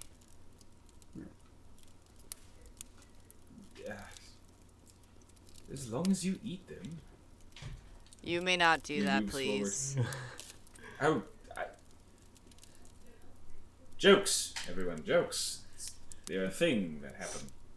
I'm still working on those. This book is just full of lies. I shouldn't read it anymore. He just like tosses the book you've been reading off to the side. Levity is not appropriate in every situation, everyone. That is what I'm learning. Everyone, just... Do you have a place, he's like pointing to the wolves, who are reacting to his presence very... Usually they're territorial, and this one they just shrink into the corner. Even Trulio is like... all of the animals kind of come to the corner. He's like, as is appropriate, but you might want to move them into one of the rooms. What will happen to them? I don't know what It's you're just doing. easier. Right. You don't, but I do, and so put them in the rooms, and everything should be fine. All right. Okay. I would just hate for anything to get caught where it shouldn't be. Let's just put him in a room. They put Trulio in my room. I put Just them pick in him up, my drop him on the room. couch. It's easy enough. They seem to be willing to go with you out of this space. Does Panther have to go there too? He can come with us. It's fine. So it's not an animal. He's not a thing. panther, so it's, anyway. Right. He's like back down to the living room, and you see, for the first time, Ark come in. He says, a new guest. You actually invited him into your home. Interesting. Oh. Ooh, they have changed over time. Interesting. And at that point, also, oh my god. Yvonne steps in. I was told to come. Right. Precarious, you must be the other artificer. Welcome to my home. Enjoy. Stay here. Don't move. And just relax.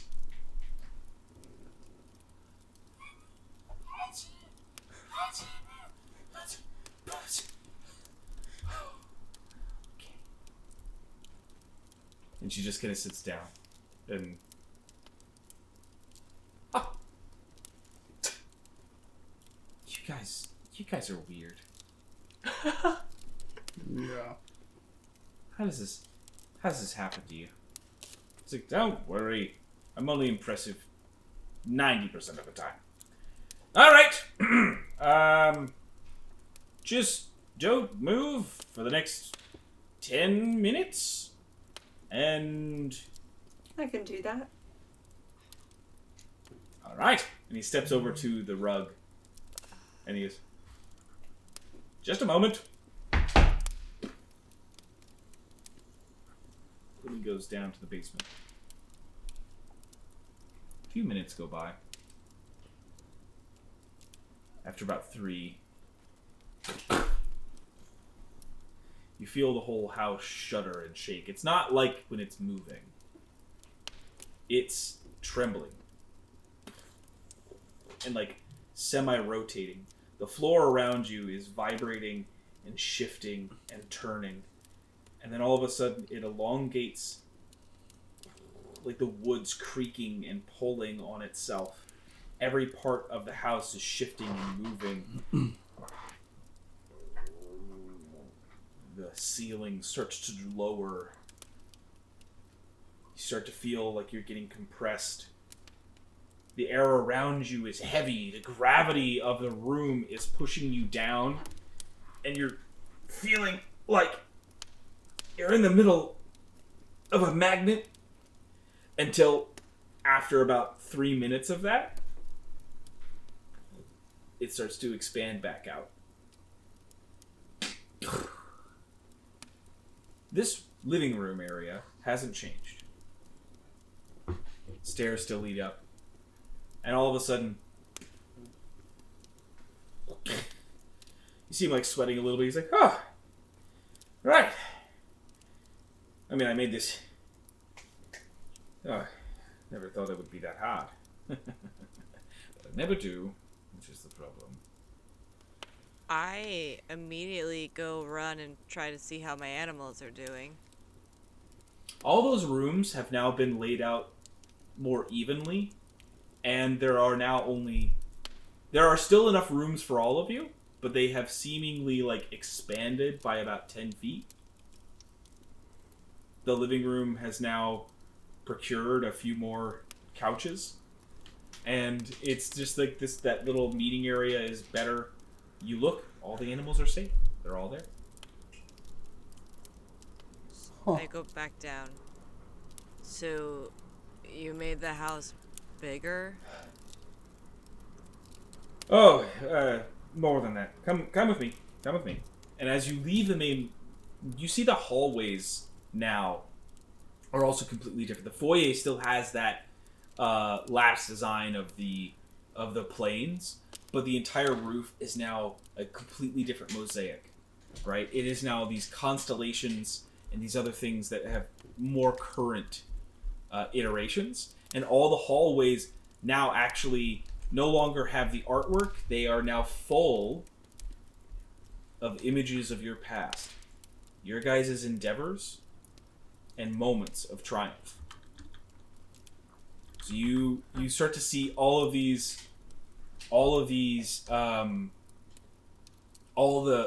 picture frames and everything are now full of things like when you guys originally defeated Baruch, when you were able to, when Nameless and Philip and Liam found the mansion for the first time, when Setlali and the others that joined at that time happened upon it, and all one of of Philip just since. pulling the sickest shield slide down Yes, the railing. that one too. Yes,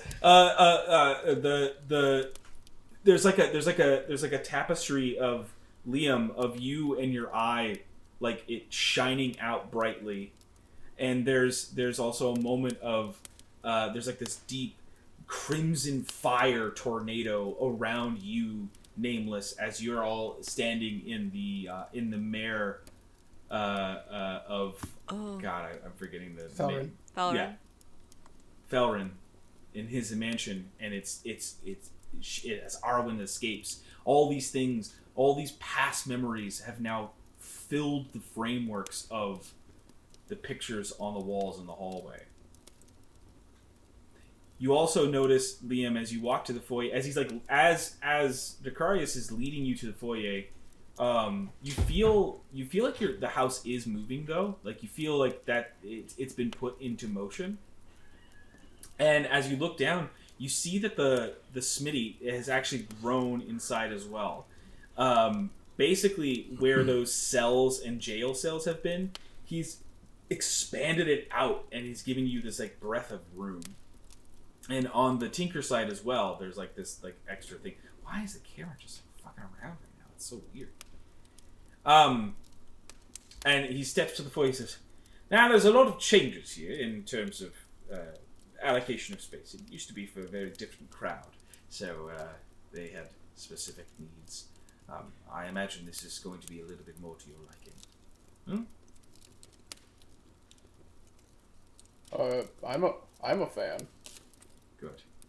Oh, you'll also notice, and he kind of points around, there is, there's like more built-in areas for all the animals.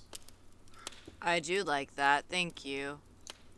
You're welcome. You'll also find that the courtyard outside has expanded in size. Yes, the yew tree is well, I neglected to make it a proper space. No longer do you need that tower. That is nothing. That used to just be for stargazing, but don't really need it anymore, I suppose, if you have a big enough courtyard now, don't you? I got rid of the jail cells. There was a very dark period.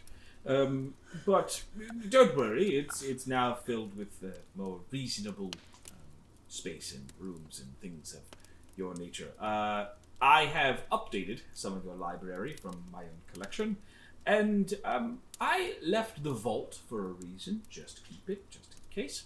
And the probability machine, I can't move, so I didn't think that one through. What I are the like odds? them. Yes, just again, I've implemented instructions to the outside edge now. You shouldn't have to worry. I didn't think it through, as I said. I kind of left here in a hurry after I made it. So Can I ask you one more question. Well, I have besides that question.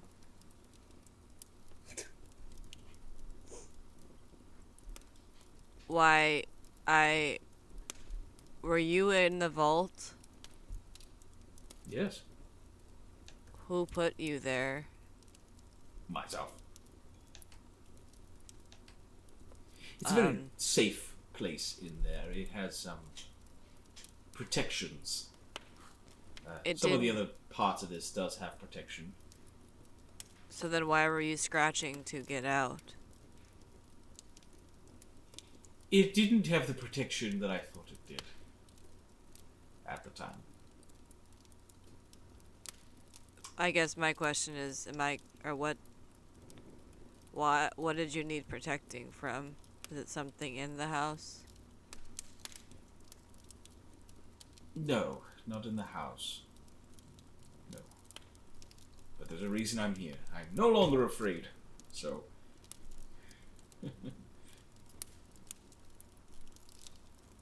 I would. So you. You I was just wondering, maybe one time you'll tell us what you were afraid of. Well, it was.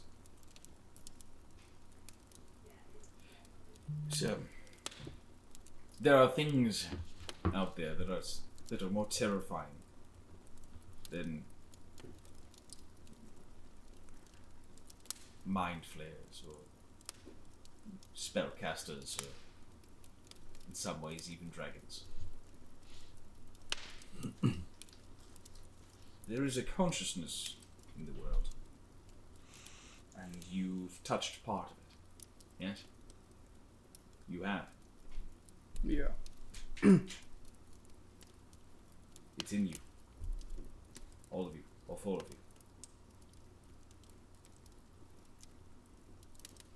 you. You've touched the fabric of magic. You've taken to the old ways.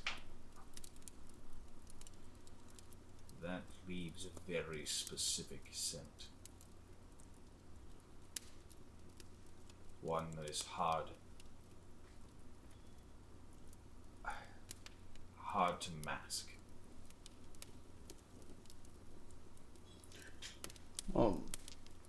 There's a lot of things that I'm sure we need to talk about. But you said this would be a faster way to get to Harrow. Yes, but to clarify to you, dear nameless,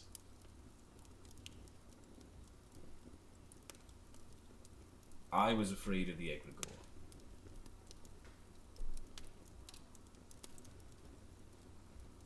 And that is something to be truly terrified of.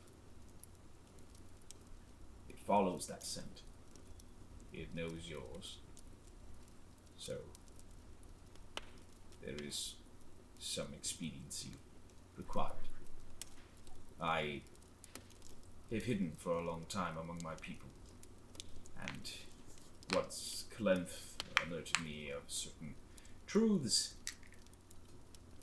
I realized it was nothing to keep hiding. But understand that there is some sort of tunnel through this darkness. The Mirstones. That is what gave you the scent, but it is also could prove to be key. I never imagined when she ascended she would create such a delicate balance on any event. Good friends, the three sisters. And Mistral was a wonderful practitioner. So, be glad that you bask in her presence. Now, he unlatches the door, pushes it forward, and you feel the rush of wind push through. And he pulls you all out and he says, This is certainly a better way to travel. And currently, you are in the air, flying over the forests and the expanse of Jortenia, high above the clouds. Just keep her afloat, and everything should be fine. Do I have to still power her through the yew tree? Oh, yes. Okay. But don't worry. Not many things can power it besides the expanse, but there are certain things. Everything is fine. I don't know what I was. You see, there's this moment that he's just like seizing up, and there are veins like protruding from his neck, and he just immediately like coughs up blood and hits to his knees, struggling to breathe.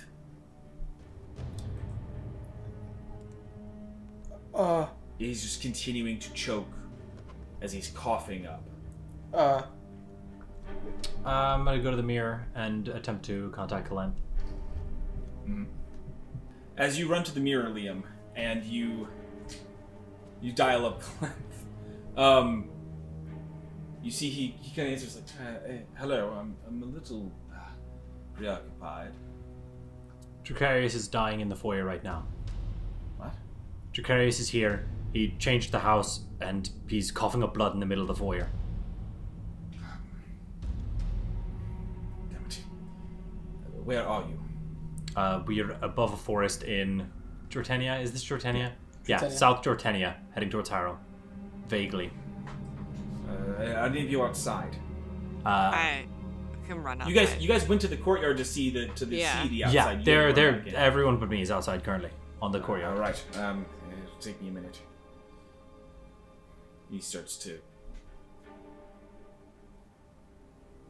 Probably 30 seconds go by, and on the courtyard floor, the outside, as he's still heaving, coughing, vomiting this blood out, you see Kalev, he rips through and pushes through, and he immediately looks to Dracarius, goes to him and flips him to his side, and he's just looking and he's trying to figure out what happened? What, did something hit him? Did something? And he's like, I don't see any puncture wounds. I don't see any. But I can. Do you think Keaton's ointment will help? No, Keaton's ointment won't do anything. I don't know. Maybe. Do you want me to try? Okay, so I give it to him. Yeah, that. Just I give it to starts them. Nothing. This is not normal for him. This is not a normal. You see him struggling. Yeah. Can I I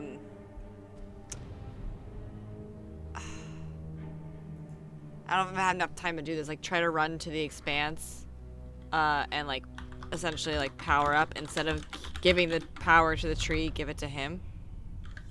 You can try. Sure. You run inside, close the door, switch it over to the expanse, open it up. As soon as you step through it, and you're moving. You're moving to the place where you can actually connect.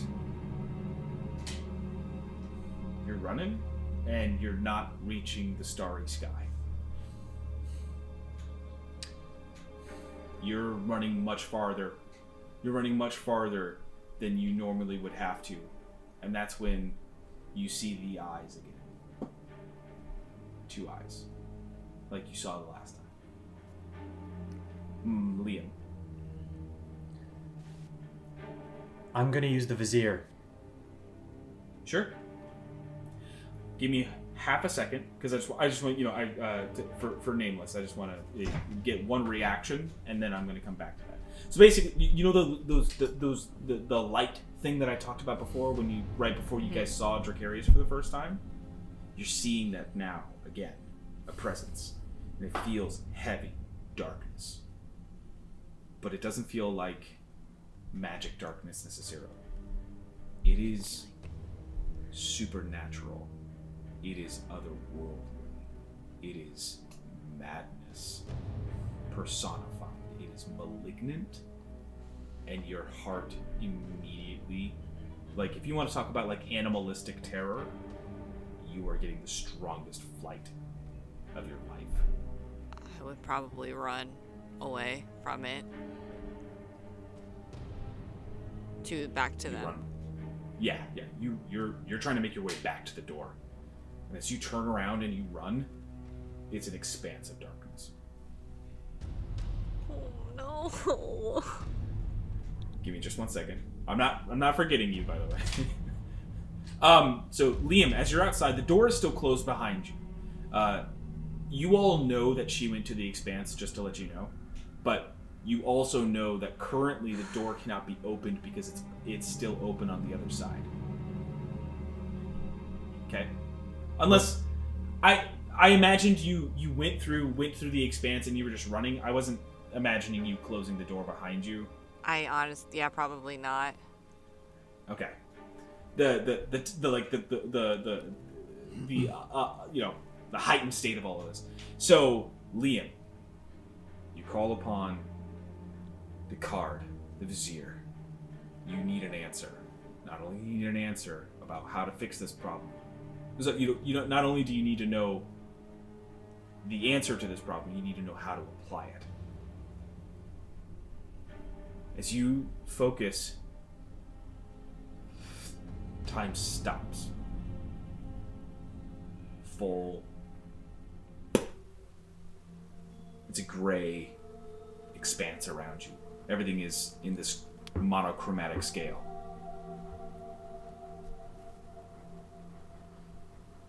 And you hear and feel a light. Like you hear a voice and a light. You've come for your answer. Yes. Allow me. What is the question? Because I don't just want to ask what is wrong. I want to ask, how do I save Dracarius' life? How do I save Dracarius' life? You got it. I see. Follow my eyes. So I said, let me be your eyes. And the light shines down to the shadow, Dracarius' shadow. And there's this moment in the form that as the light shines on it, there is something gripping his neck. It is spined and thin, but it is humanoid in essence. But it has like a centipede-like feel to it, where it has many, many hands, many arms, and a body that snakes behind him.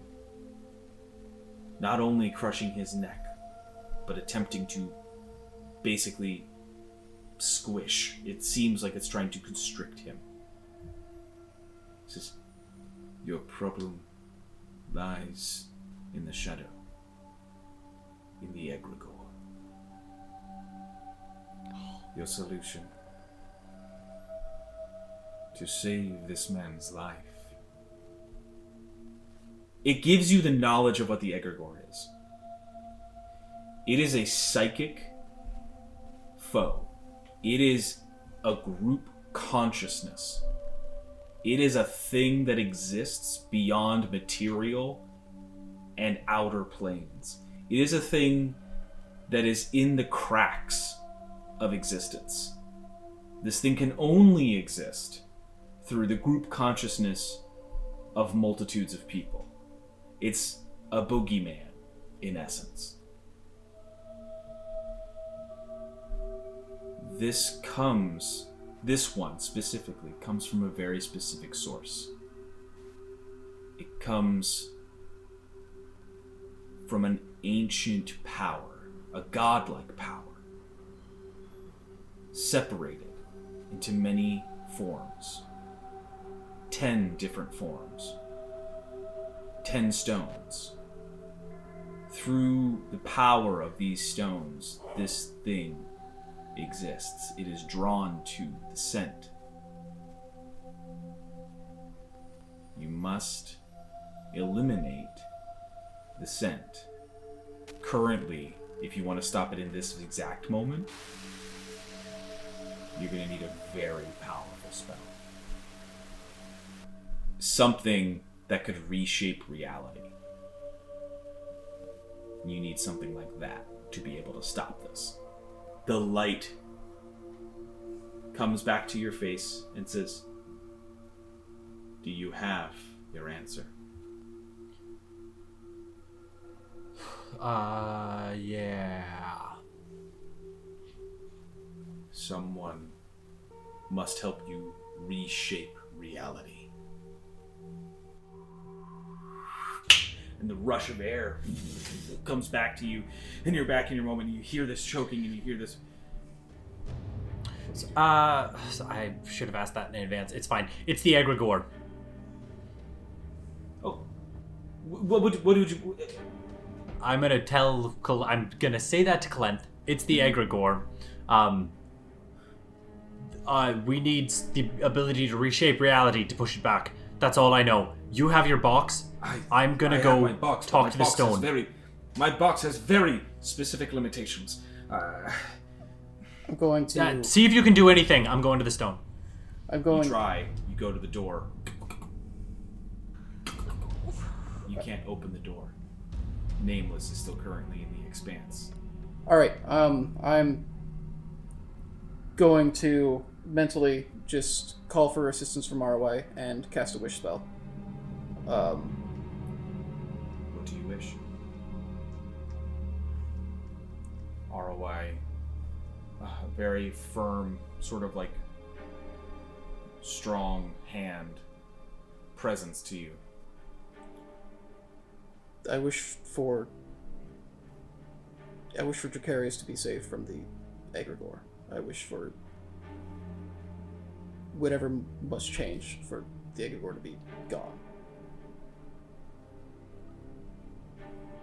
There's this moment as you wish, and you say the egregore. You are able to see its form.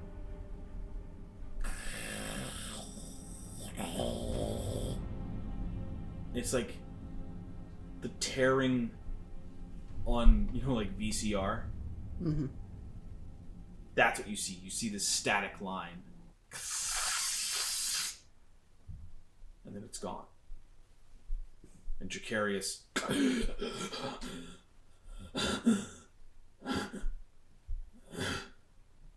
passes. In a very brief message in your head from ROI, you can tell it's her voice, says,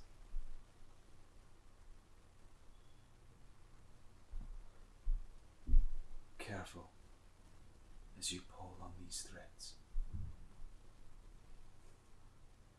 Nameless, you've been running and running, and the door's not coming up. It's not there. You can't find it. And then all of a sudden, the darkness fades. Thank God. And the door is there. And you just kind of fall in, very quickly close the door on the other side. Inside the foyer. And that's when you hear it, Liam. You've been trying, and then all of a sudden, the door opens. You've heard Dracarius breathe. And you see that he's no longer hurt. Kalenth sits by all of you.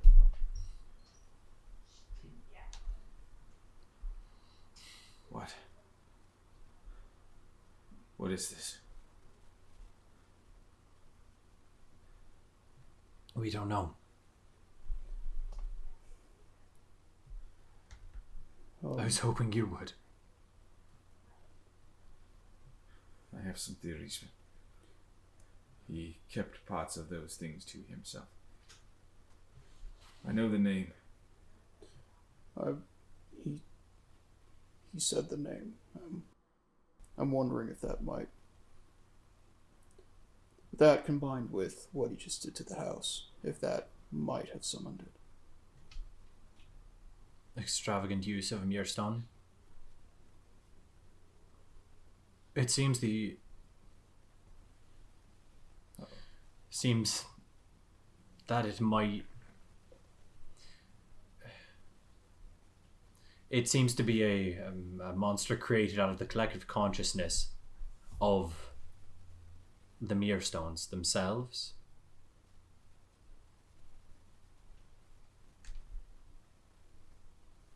I burned the most powerful magic that I'm probably ever going to have available to me to find that out, and it means very little to me. So if you could find something helpful to do with it, that would be wonderful. That means a lot.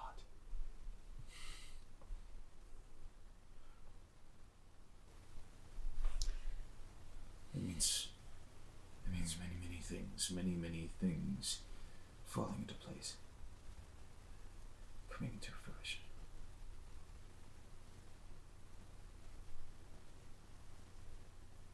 We have much to discuss then. I didn't realize it was this far along. I would have never expected her to be able to.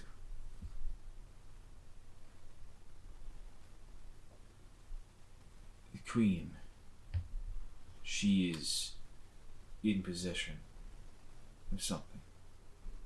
It's why I haven't, he looks to you, Nameless, he says, it's why I haven't been able to take care of my business either. She holds a mere stone. Never realized it before. Never knew.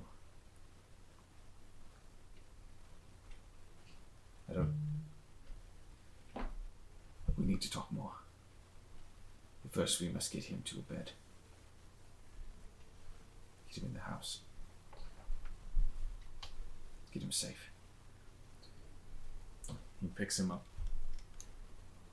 and starts to move him inside. And that is where we will call tonight's session.